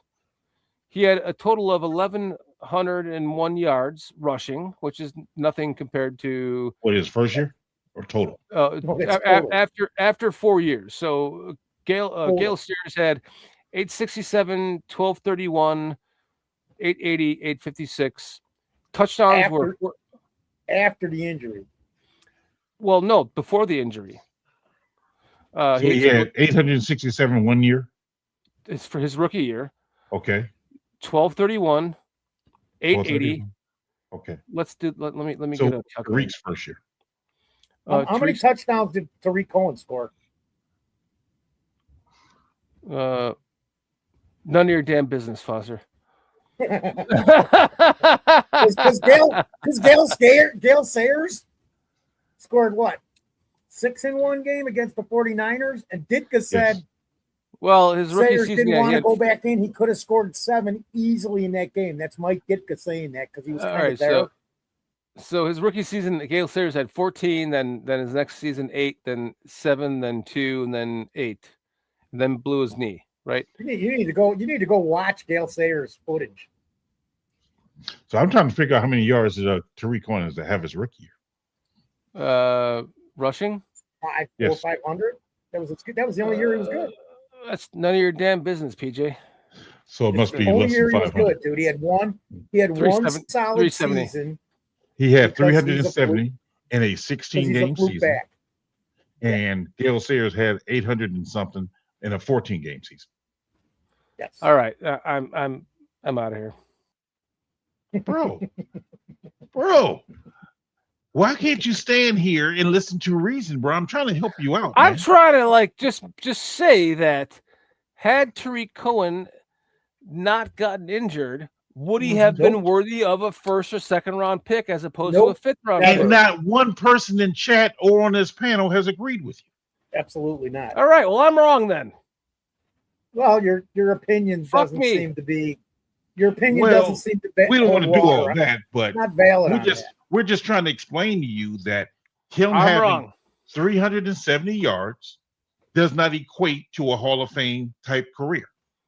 So he was a gadget player that can get you probably what Let me ask you this. I'm trying to help you out, bro. Before you attack something, I just want to. He was a type of player that can give you maybe, like Foster said, 6 to 10 plays a game where he can be an impact.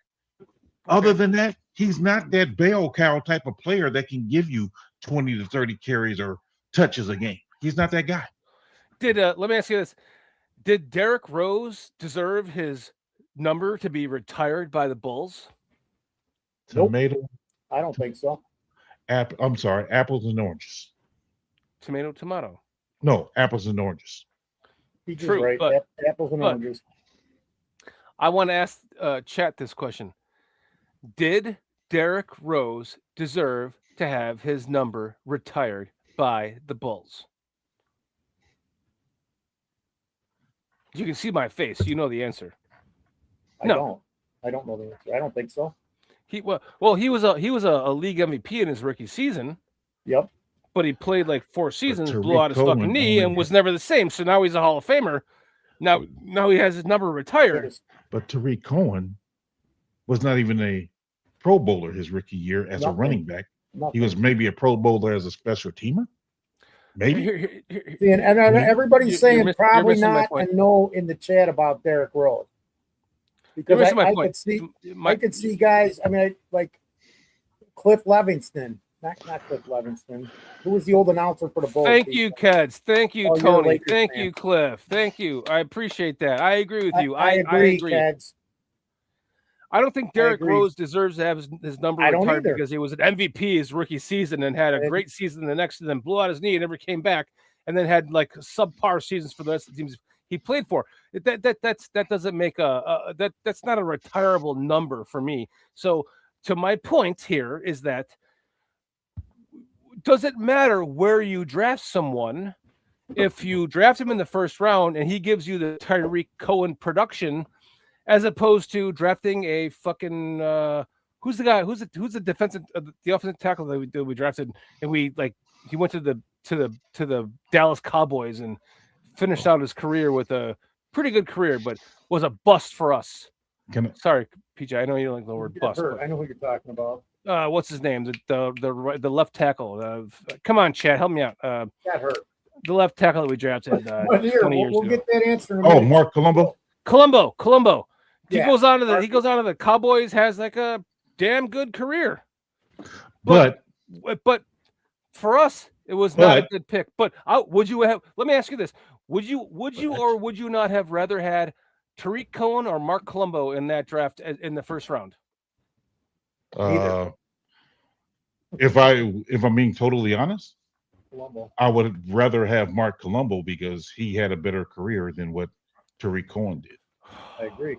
But not for us. But that wasn't the question. Right. Because here's the thing. Even in the draft you're talking about Tariq should have won in the first round. Mitch Trubisky has had a better career than what Tariq Cohen has had. Eddie, what's his name? Eddie Jackson. Eddie Jackson was drafted in the same 4th round as Tariq Cohen. He had a better career. So Tariq Cohen, again, for what he gave us, he was a gadget type player. But the point I want to go back to real quick when it comes to Derrick Rose. Do you not know the Chicago Bulls only had 2 MVPs in the history of the NBA? Yeah. Michael Jordan, of course, and Derrick Rose. Derrick Rose. So I can understand why Derrick Rose got his number retired because Maybe he's only Chicago one of 2 Bulls to ever win the league MVP. No, Pete, you're absolutely right. My only thing there is there was no longevity, no continuous, no winning. I mean, if go look at his career, what the Bulls did during his career here, it wasn't like he carried us to playoffs and championship games. It was short-lived. It was. And but when you look I know because Steve Rogers even says he was best point guard the Bulls ever had, and he was an MVP. So I get that. How many guys made MVPs multiple times that aren't in the Hall of Fame? Because there's a list of them. I'm just saying it. There's a short list on there. There's And I what can was the think of question again? guys that how many guys became that were an MVP are not in the Hall of Fame. There's a list, especially in the NFL. I mean, we'll have to go look it up. Oh, But I mean, okay. I thought you were talking about the NBA. you get what I'm saying? How many players both. won MVP I'm trying in to the break it. NBA, What the point But- that I'm trying to make? Go ahead, Peach. is not in the Hall of Fame, right? Yeah. Okay. It's a short The- list, the- but there's guys.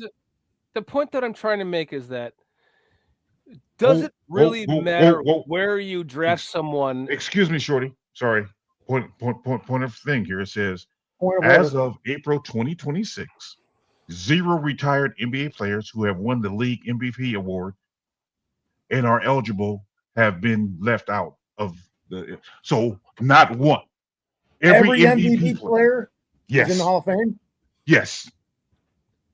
Look Okay, it up fair- for fair football. enough. Just curious. Maybe I'm check that for football Okay. because I know there was a list. I mean, maybe it's baseball. I'm wrong. The overall point that I'm trying to make is, does it really matter where you draft anyone in the NFL, as long as they give you the production that puts them in an All-Pro? So back to the center. If there's a center that we draft at 25 and he becomes an All-Pro, because fuck the Pro Bowl. The Pro Bowl doesn't matter anymore. All-Pro is all that matters. If you are an All-Pro, you are the top of the top in the NFL. The Pro Bowl is a joke right now. Right.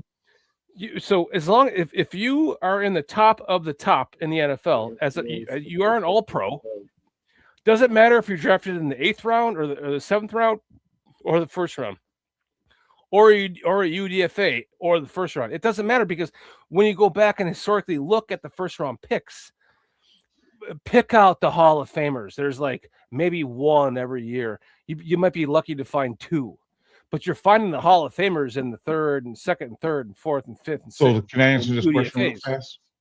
fast? Approximately 10 to 13 eligible NFL MVP winners are not in the Pro Football's Hall of Fame.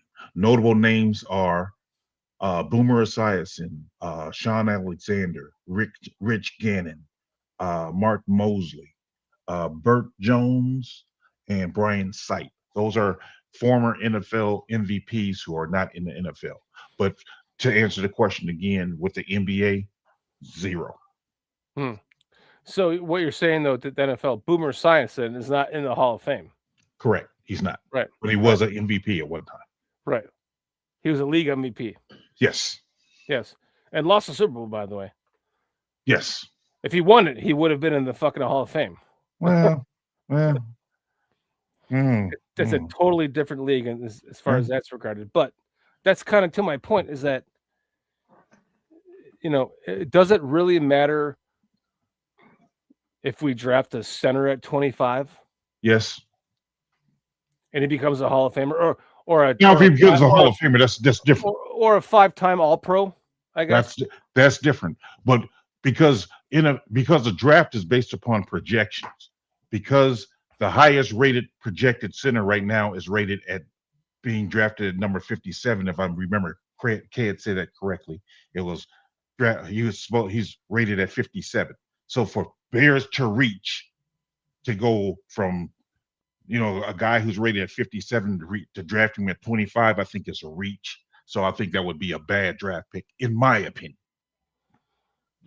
Because I'm like you, Shorty. I haven't done a lot of research. I'm just going by rankings according to what guys in the chat has told us. So if he's ranked 57 and we're drafting him at 25, I don't think that's good on our part. I think that's a no. But if you believe he's worth a 25 over a 50, if you're not going to get to him at 57, what does it matter? Like Patrick Mahomes, he was projected to be a fucking 2nd round pick at the very least in that season, and the Chiefs traded up to get him at 10. And look at what they did with him. It's all about the coaching staff. So We have the coaching staff, my men.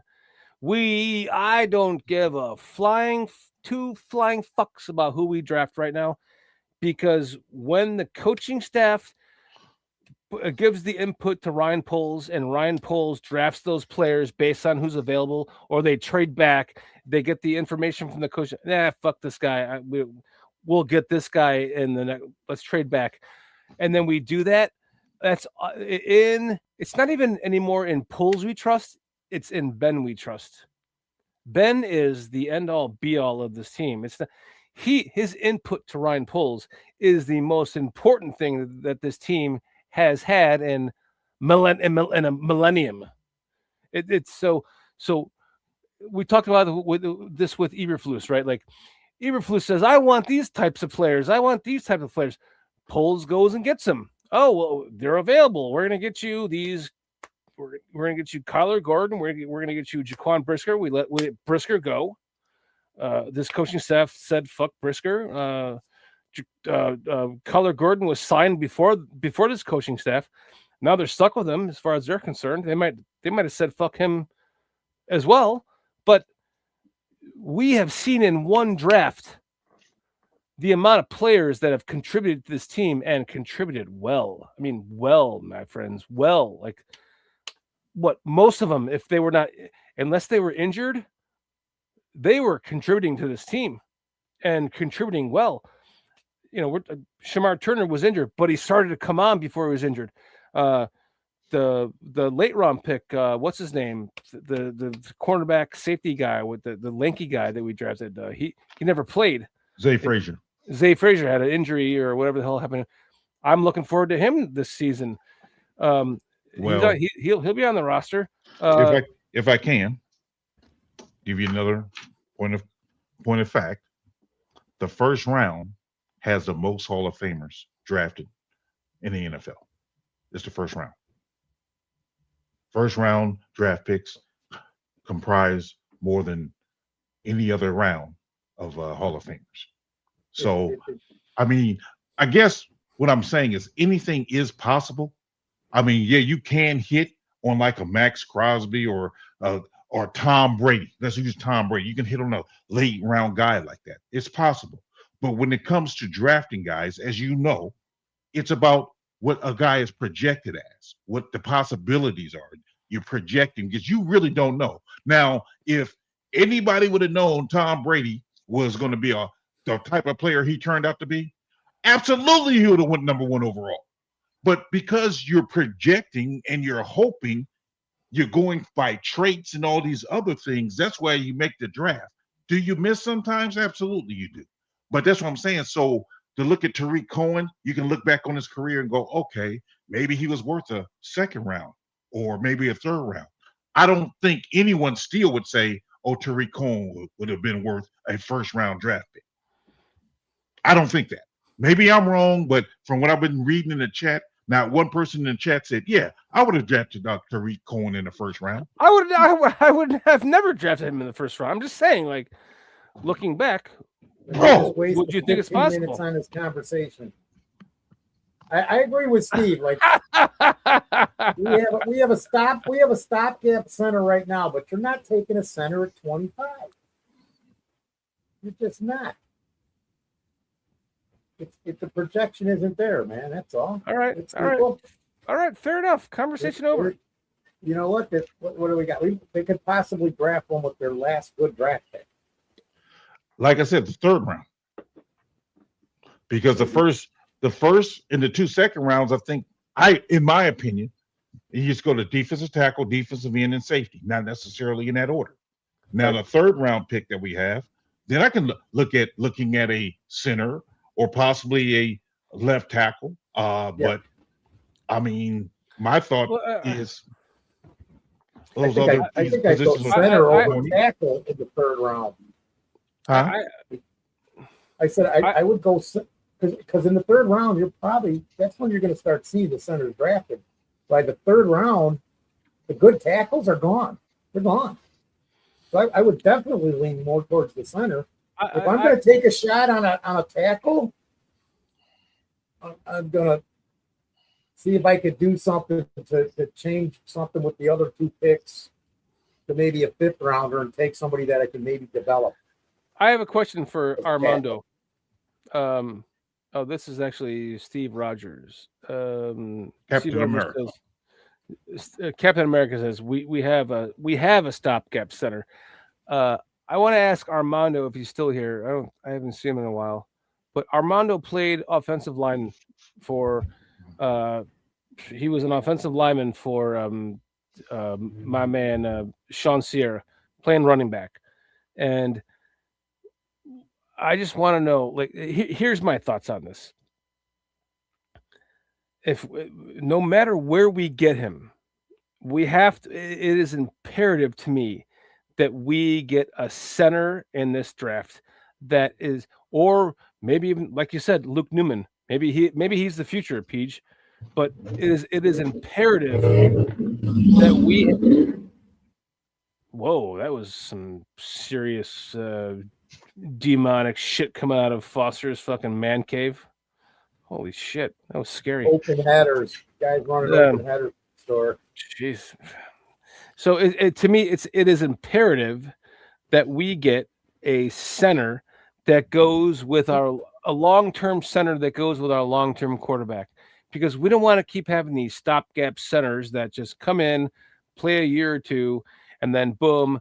We need that center quarterback combination with what we have in Caleb to be a lot. We need an Olin Kreutz, man. We need someone that's going to be there for the next 10 years. That's going to be, on the same page as Caleb and going, yes, these are the calls. This is where we're going. Da da da da. Here. You know what I wonder, Shorty?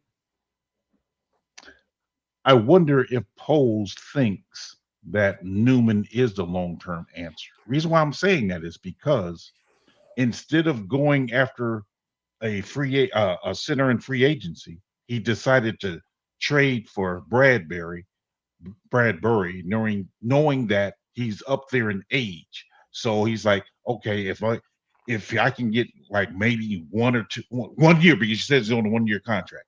Yeah. So that 1 year, give Newman another year to get ready and then have him step in, because to me, I'm thinking because of the way they addressed it last year with Dolman, man, they went out and got their center of the future. So they thought. Yep. Yeah. Surprise retirement. And now they like, well, instead of going through free agency, let me trade for this guy. And by that time, Newman should be ready. That's why I'm wondering. I mean, just thinking about it. I hope you're right. I mean, that's a good point. I hope you're right. I really do. Yeah, because you could be right. You could be right too.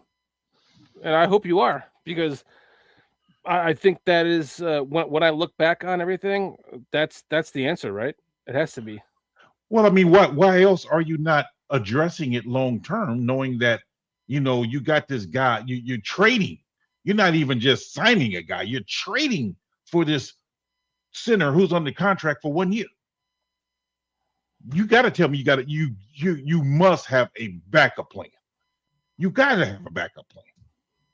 I can't just see them, oh yeah, let's trade for this guy for 1 year and hope for the best. He was did they trade for him though? They traded for Bradbury, yes. They traded for him. Yes. Oh man. Out there, they traded for him, and I'm just going. I'm not with Antonio, but I'm like, I just don't think that a 6th round guard is going to be your future center. But it's possible. There's been nothing said about him taking snaps or working out of the center. Well, now we know he took some snaps at the Senior Bowl last year at center. Yeah. Newman? What was Kelsey? I just want to know, Tonio. I totally am. I'm with you, Tonio. You are correct. That's just the point of this conversation. Thank you. Go ahead, Foster. No, PJ asked the question. Now I forgot what the question was. When was Jason Kelsey drafted? Jeez, 5th round. Let's see.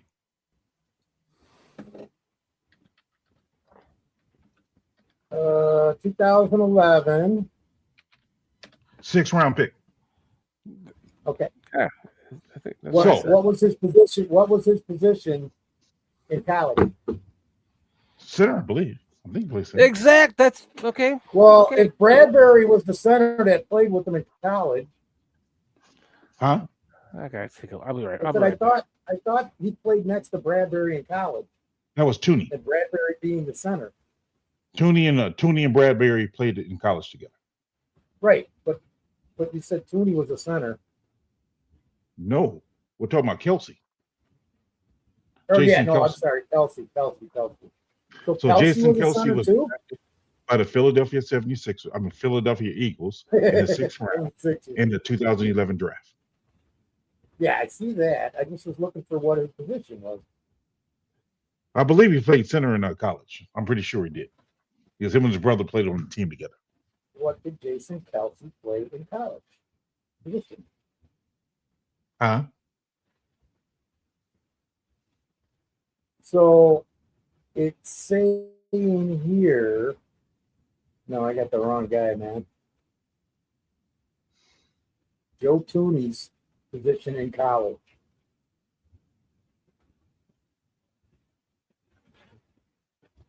This thing just sucks. I can't even get good information off of it. Okay, so what position did Jason Kelsey play in college? Okay, so well, maybe he is. Maybe he is. Tony is saying Newman is Hold a on a guy. minute, wait a minute. Go ahead. Because it says Jason Kelsey played for the University of Cincinnati from 2006 to 2010, where he transitioned from a walk-on linebacker to an offensive lineman. He officially played left guard in 2008 and 2009 before moving to center for the 2010 season, starting 38 games total. So I am so confused because we're talking about Tooney and Bradbury and Kelsey. No, So because the Tony on the chat said he doesn't trust a guy who was drafted in the 6th round as a offensive line guard to play center. So that's why I'm talking about Jason Kelsey, because he was drafted. I mean, he walked on to Cincinnati as a linebacker, got transitioned to offensive lineman where he played left guard, like Newman was playing guard for 2 years.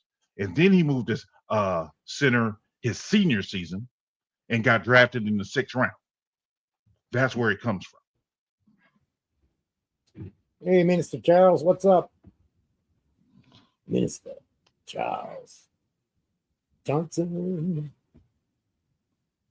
Would it be Bradbury, Cliff, the guy the Bears just signed? Because Cliff asked, guys, which center started for the Super Bowl for New England? The guy who's on the Bears now. Bradbury. Yeah, Bradbury. Yeah. Steve Rogers has a question for you, PJ. Yes. PJ, we have 4 wide receivers. What round do the Bears pick at wide receiver? We know they will have. I'm playing. UDFA. We know they will have 5 or 6 on the 53 and usually have 7 or 8 for camp. I say, do we have a 5th round pick this year? Or do we give that up for Bradbury? Didn't we trade it? Did we trade it for Bradbury? I think we traded it, yeah. Chicago Bears draft picks this year are round 1, round 2. I gotcha. Round 4, 3 and 4, and 7. No 5th, no 6th. They have 2 seconds, 1 third, 1 fourth, and 2 sevenths, and 1 first, of course. Kind of what I just said. Oh, we don't listen to me. I forgot. You're out of here, Foster. 1 first, 2 second, 1 third, 1 fourth, 2 seventh.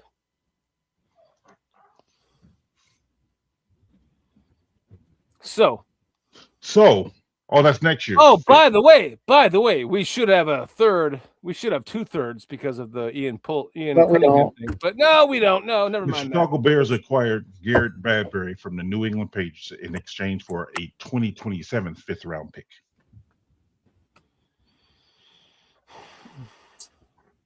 So we gave up a traded it fifth last next year. Maybe. Huh? Did we trade that pick away last year to Miami or the Rams? I don't remember. I'm just Listen, Steve Rogers. I say we take a wide receiver as a UDFA because I say we promote what's his name, number 20. Number 20. Did you guys see who the Bears Jade brought Walker. in? Jade Walker. Promote him. Re-sign him. Promote him. They brought a wide receiver in for one of their top 30s, the Bears. Killer wide receiver, too. But it seems like they got this thing where they bring guys in and then don't draft them. Well, that'd be sad that you traded Bradbury for next year's fifth, and chances are he might not be on the team next year when the trick thing comes. Joe Tryon Shrinka. We traded a pick for him, and he's gone. That's why we don't have the fifth because of him. There it is.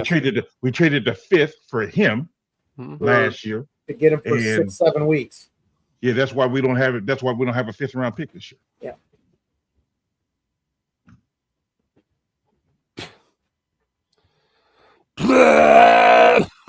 Tyler Bell. Puke. Like Cliff says, I want to see what Johnny Walker can do. I lied. He gets open. That's part of the DJ Moore trade. Oh, that's right. Yes. So we gave for the second. Yeah, we gave up Moore in the fifth to get the second from the Bills. Right, My apologies, guys. Sorry about that. Yeah, like last year, Thank Steve you, was saying PJ. we also traded a pick to get what's his name from the Rams. That was last year with the right guard, Jonah Jackson. But I think that was a fourth last year. I think that was a six, I thought. Because we also traded for Tooney last year, too. Yeah, I was going to say maybe his was the fourth and Jackson's was the fifth. Tonya says Skylar Bell will be a Bear. Mark my words. He's DJ's replacement. He's Ben's DJ replacement. Well, I thought what's his name? The rookie we got? Burton. He's more of a DJ Moore clone, isn't he? Well, Luther Burton. Going into next year, yeah, for sure. Well, so if we're going to draft Skylar Bell, because he's going to go high in the draft, right? I don't know. I have no fucking clue who's going high in this draft. I have no idea. I'm going to sit here and tell you with all of my honesty, I have no idea what's going on in this draft. My life has been so fucked two ways from Sunday upside down that I have no idea what's going on right now. I'm just going to watch this draft next week in our draft marathon and go, oh, who do we draft? Let's look at the player. Oh, fun. That's a good fun piece for Ben Johnson. Oh, fun. Oh, good stuff. I think to answer Steve Rogers' question about we have 4 wide receivers, correct, with Johnny Walker. You got to take in consideration what is his name, Reynolds, that we got from the Lions as a kick returner? Yeah. What's his name? The guy we got from the Lions. The punt returner / kick returner. I just thought his last name was Reynolds. Williams? No idea. Signed him in free agency. Raymond. Okay, Thanks, Khalid Ted. Raymond. So I think he would probably be the 5th. And Khalid then if we do get another wide receiver, because I agree we normally do carry about 6, it'd either be, in my opinion, a UDFA or the guy that we had on the practice squad last year, the slot receiver. I think it was a slot guy. Kamari Jamison? No, oh man. Foster, I think he was a white. Come on, I think he was a white guy, slot receiver. Oh, Kendora Jamison. He was Richardson. JP Richardson. That's it. Thanks, kids. Yes. He's still on the Bears. I was talking about him last week and the week before. I think he'll be our sixth receiver if we don't get one in as a UDFA. Well said. They're going to need somebody. They're going to need somebody else because boy, Burden or Odunze get hurt, we in trouble, in my opinion. Oh, yeah, Well, that's why we should get rid of DJ Moore, but that's another topic. Yep. Oh, I think Tyler Scott is now out the league, if I'm not mistaken. Where's Carl when you need him? Don't even ever bring that name up to me again. Tyler Scott? No, never, please. What's wrong with him? Velus Jones. He's out of the league, man. That's why. Who is? Tyler Scott. He's gone. Oh. Velus Jones is the Super Bowl winner, sir. He's got a ring, yeah, but he has what he contributed like one game. Hey, he got a ring, bro. Hey, wasn't me. I'm telling you, he got a ring. I think only two guys on the Bears currently have a ring, right? Double check this, but it says Tyler Scott's with the Los Angeles Rams. Oh, okay. And he was actually, before that, he was on the Seahawks. Okay. So he almost got a Super Bowl ring himself. Yeah, Benjamin saying Phyllis Jones did jack shit during the Super Bowl year. Like nothing. He played like half a game. Who? Velus Jones? Yeah. He played special teams. Gosh. We got to have special team studs. That's one of the reasons we brought Sanborn back. Teams, and he got, I think, in one of the playoff games, he got a carry for about 20 yards, I think. Yeah, I think he did, dude. I know he did. He got something good. Yeah, he had a nice run down the right side. He didn't fumble the ball either. I got a great idea. Let's sign Velus Jones to a $70 million contract next year. Absolutely not. Well, I think the Bears should take Velus Jones in the first round. I'm a firm believer. For these teams that they draft, I mean, for these teams that's drafting these guys, they need to have a plan in place to develop these guys. I think that's what's really going wrong because obviously these guys, for the most part, are all consensus first rounders, the one who goes in the first round, because every team pretty much got them high on their board. I mean, there's no anomalies. So my point is, I think that teams need to do a better job of truly investing in the guy they draft, giving the support he needs, the coaching he needs, whatever pick you're picking. I mean, if you're spending that much draft capital being a first rounder, support the guy. Help groom the guy into making him a better player. Just don't throw him out to the wolves and just, hey, man, just, throw him in the deep end of the pool, sink or swim. No, work with the guys and you can truly develop some good players because obviously the talent's there or else he wouldn't have got drafted in the first round. Yeah. My God, you're talking about me and my job right now. That's exactly my point. Yes, thank you. I'm watching these engineers come in my company and they hand them a computer. They go, figure this. Here's the software. Figure it out. And they're just like, right. And then they give me the tools to train people with, and I'm training new employees. I'm going, the guy that we hired 2.5 years ago, knows jack shit compared to the guy that I've been training for the last 6 months. It's a matter of who you draft the guys you want to draft and you fucking train them correctly. And that's all that matters, man. That's all that matters. It's really you hit the nail on the head there, PJ. Yeah, I think too many times.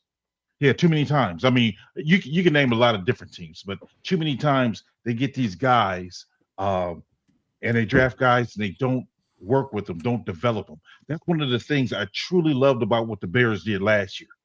because if you remember, Burden didn't get much time starting off.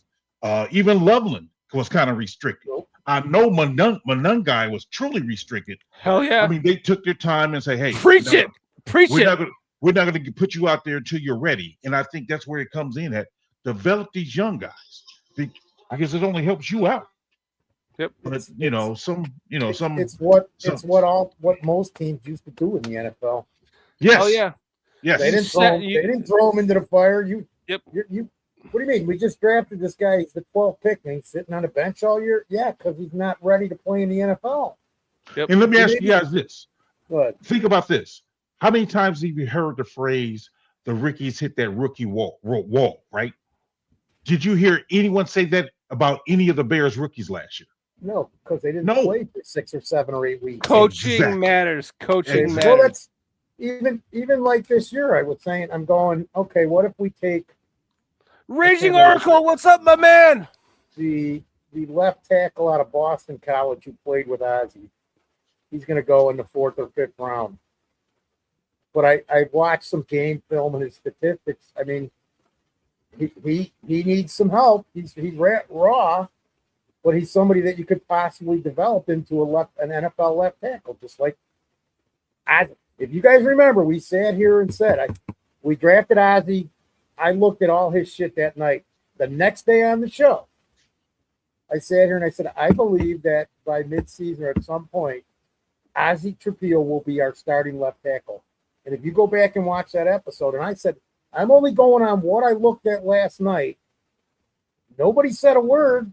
And I think J2K said, well, no, he's your backup right tackle. And I'm going, no, go look at all the all 22 and look He's at his your left tape with tackle. Boston. So Jude, I want to say Jude Walker, but I might have the wrong name. He's the left tackle at BCU. Is another guy that I put in that because when Trapeel got hurt, I just started looking at left tackles, and everybody's like, "Oh, you can't take him to 4th or the 5th." And I said, "Just go look at him. Maybe he does need some help. He's gonna need to be coached up, but he's got the talent and the raw ability to become a left tackle in the NFL. I think it probably wouldn't happen this year, even if we drafted him. But at some point in time, it's there. It's there with the right coaching, just like they showed with Ozzie and Monungai, Jade Walker. These guys didn't play a lot for half the damn season, but they sure were being coached up in practice. And that's what we need to go back to. I mean, man, PJ, what was the last time in the 70s or 80s that a rookie quarterback started? Didn't Right? happen. I think No. Bradshaw did it. And Bradshaw did it for one reason. Because They had nobody else, and he actually got benched. yeah, he did. He did. And they were saying, he's stupid, he's dumb, the guy's never going to make it as a quarterback. This is in Pittsburgh papers at the time, only because my father kept going, Bradshaw should have been on the Bears. We lost the coin toss.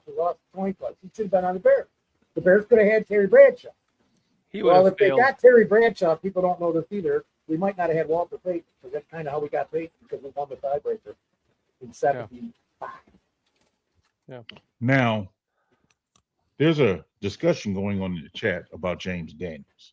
I think James Daniels was a good offensive guard. I think Bears coaching failed him. Because if you guys remember, I remember him playing against a game. I remember him playing a game against Aaron Donald and held him to 0 pressure, 0 sacks. And I'm like, man, surprisingly, he played well. Now, he just needed further development because whoever our offensive line coach was at the time, I can't remember who. I don't think it was the guy that we got from Notre Dame. But we failed him. I mean, we failed him in developing him to be what I think. I'm not even going to get into that. I have zero thought. I didn't say the name. I didn't say his name. But no, I'm not even going to get into that. I have zero thought. The offensive line coach for Notre Dame. It was his offensive line coach, by the way. That's what I'm saying. Right. But not Heastan. Was it Heastan? Was that his name? Heastan? Was his name Heastan? I'm not even going to get into that. I have zero thought. Might have been, yeah. Yeah. So, I just want to address this. I think you're right, PJ. Go ahead, finish your thought, I just PJ. wanted- oh, go ahead, I PJ. lost it now, man. Go ahead, Foster. Tony Banks. I said 70s or 80s. Tony Banks was in the 90s. Yeah. Because he was drafted. He was one of the quarterbacks that was drafted and started right away.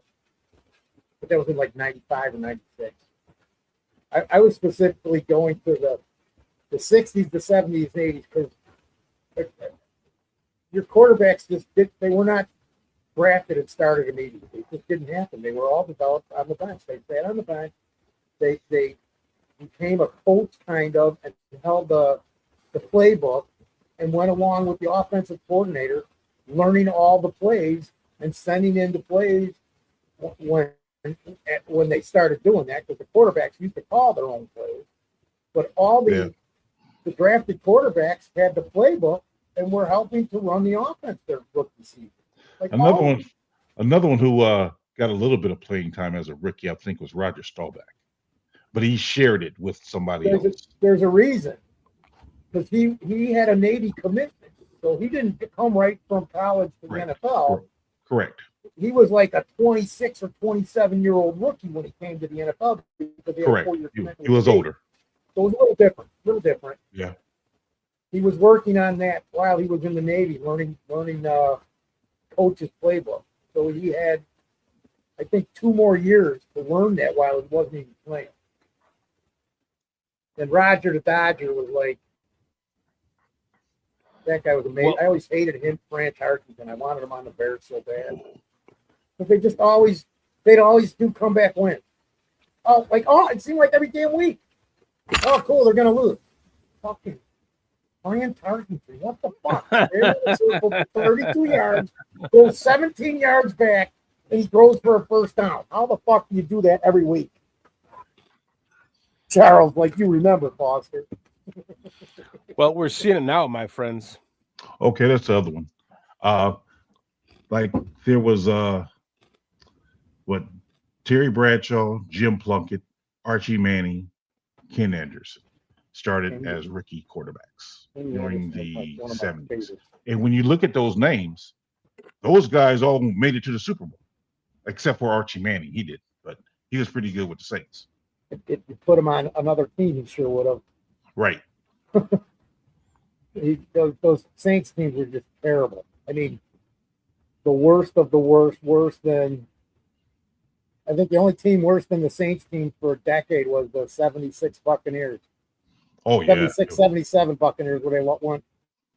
What'd they do? Go 0 they're like 2 and. They were pathetic. I think they went 2-26 in their first 2 seasons and didn't win a game the first year. Interesting enough, Foster, they have only 6 players named for the 1970s who started as a rookie. Yeah. Terry Bradshaw, 1970. Yep. Mike Phipps, 1970. Cleveland, Jim right? Plunkett, 1971. New England. Archie Manning, 1971. Ken Anderson, 1971. And Steve Bartkowski in 1975. He was with the Falcons. So out of all that whole decade, only 6 quarterbacks. And you know what? 5 of which are well known in my opinion. Yes. You know why? You know why it was that year in 1970? Why is that? NFL AFL merger. Okay. The first year that they played. Look at this guy. And that was 1970 or 71? 1970. The merger was before that, though. It was early 60s, wasn't it? No, because when they first played the Super Bowls, they was playing as the AFL and NFL. And the NFL. The Jets-Colts game in 69 was the last AFL-NFL Super Bowl. Okay. So the merger was the next season. And that's part of the reason, because they brought in what happened was the NFL, now they were on the same plane as the NFL at drafting players. The AFL was offering players a lot more. Like Kansas City offered Gale Sayers a contract I believe, somebody check this, and I believe he took less to go play for George Halas than the Chiefs were offering because the AFL was a new league. They'd only been around 7 or 8 years, or 5 or 6 years at that time. So there were some players kind of leery. Other players just jumped at the money. Interesting. Right. Wow. And Peach too. In the 70s, man, it was run, baby, run. Oh yeah, absolutely. Run, Absolutely. baby, run. Absolutely. You guys, everybody's complaining about 4,000 yards now. Imagine having your quarterback not throw for 1,000. Yeah. Bobby Douglas. Oh, yeah, but he ran for almost 1,000. Right. He ran for more yards than he passed. Dude, if he would stop throwing 500 miles an hour, he might have had more completions. And here we sit going. The guy would be wide open, and Bobby'd whip it at him, and it'd bounce right off his hands. There's no way you were going to catch it. Oh no, absolutely not. He should have been a baseball pitcher, Bobby Douglas, with the Army had. But he could freaking run like a gazelle. And here we sit going, we need a 4,000-yard passer. Yep. Yeah. Now running's back. Running's back. It goes in cycles. Running's back in the NFL. It's totally back. It's 100% back. I mean, when you look at the Bears season last year, you have Caleb Williams, who played every meaningful down for the Bears. He didn't break 4,000 yards, and we still could have won the Super Bowl. I mean, we had a team that was good enough on the brink of possibly winning a Super Bowl. So you don't need a 4,000-yard passer in order to win. I still don't understand. I don't understand how Ben Johnson watched the same thing happen in Detroit that he did here against the Rams. The field goals. One of them would have been like a 31-yarder. I figured out 31-yarder, 35-yarder, and a 42-yarder that we didn't attempt, and the game would have been won. But we would have never. There's some passing plays that we would have never seen. The last one in particular. And Raging Oracle says only 5 400-yard passing games in the entire decade of the 70s. Peyton left, Peyton right, Peyton up the middle. And if he's not going to run, just throw him the ball 2 yards in the flat. That was the Bears' offense for 3 years. And then Peyton would throw the touchdown for them, or punt the ball, or kick the field goal. Except for when Vince Evans was hurt and they dumped Avellini, they had no quarterback. I think he quarterbacked a couple games there, literally lined up in the QB position. Wow. You were like a total encyclopedia of Bears knowledge, Foster. You should be. Really. You've been around for 758 years. It's 3060 BC. Somebody in the chat said it.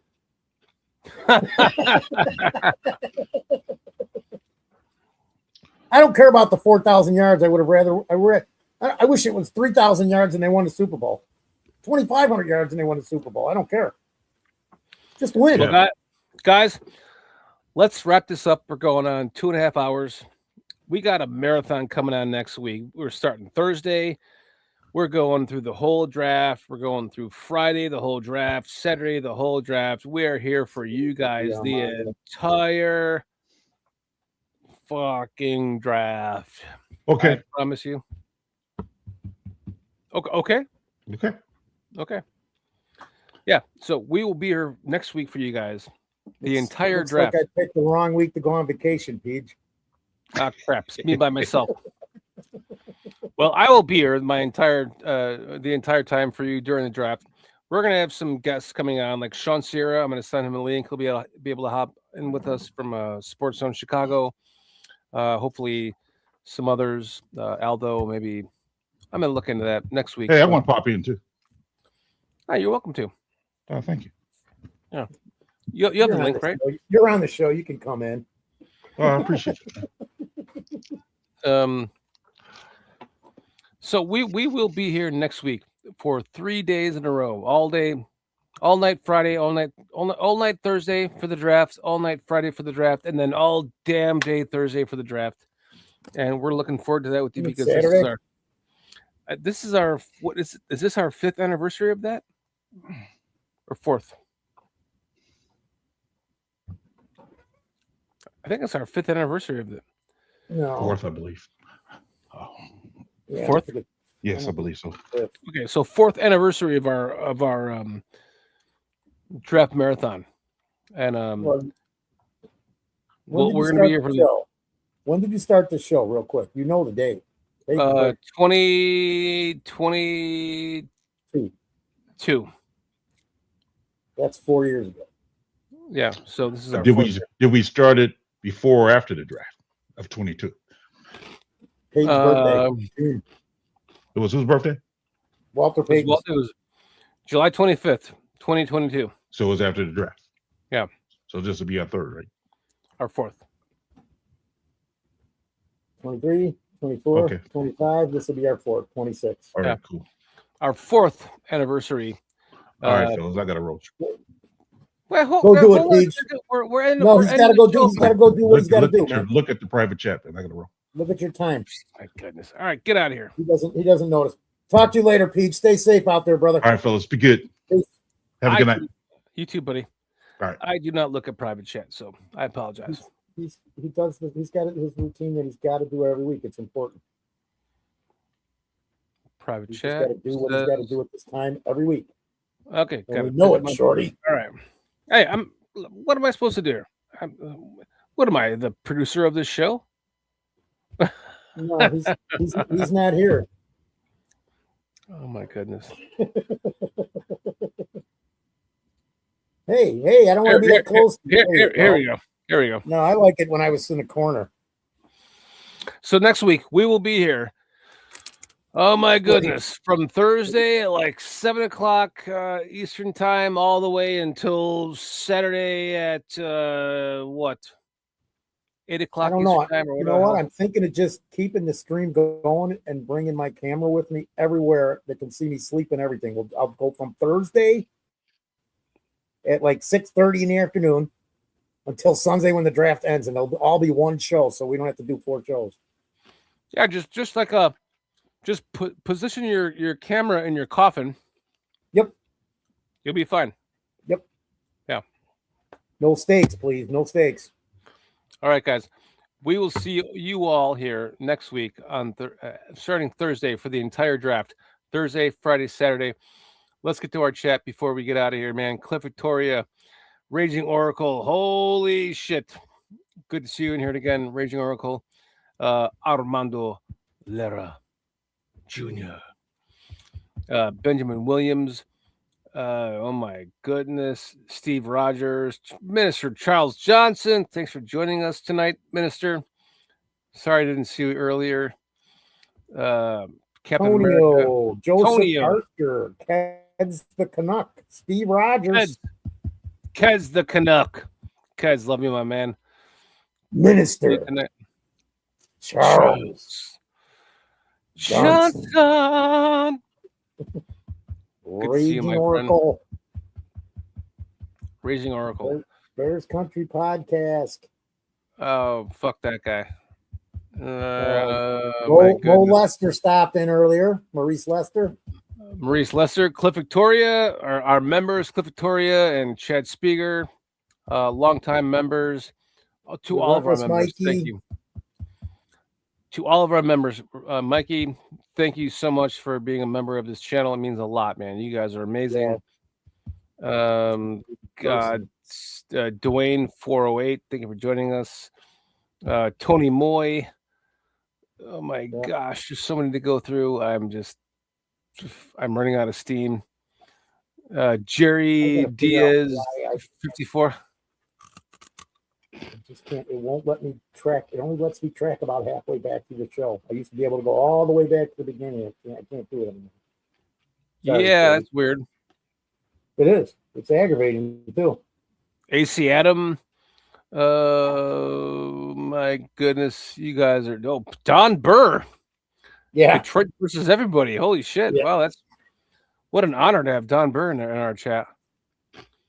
I'm eating, by the way, Flaming Cheetos, in case you're wondering. You guys are all awesome.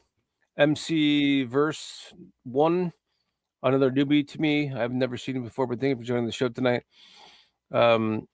King Bravo Stockton, awesome. Thank you for joining us tonight. We all the super chats, man. We got a bunch of super chats. We got members, content.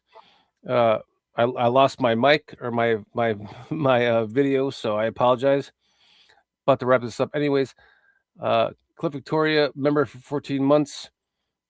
Mikey for 13 months. Chad Speaker for 15 months. Thank you guys. You guys are awesome and amazing. Chad Speaker with his $2 super chat. King Bravo with his $2 super chat. We love you guys and thank you so much for your generous donations to the channel. It means a lot. It keeps us going, man. I promise you it does. And to everyone else, man, there's so many more. We can go on and on for another half an hour, but we love you guys. Without you, this show would not be possible. And Foster's already watching the show on his phone. And we love you guys. We appreciate you guys. We will see you guys next Thursday for the draft marathon. And hold on a second. I gotta. This can't. I can't end the show without my mic working. Hold on. Hold on a second. All right, it's not working. Hold on. There we go. All right. So let's end this shit. What are you doing? What are you doing? What is this? All right, that's all.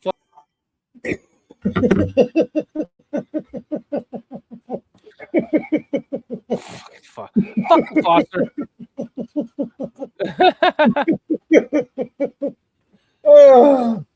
Oh, come on. What's with my mic? I don't know. Did you hear the song or no? No.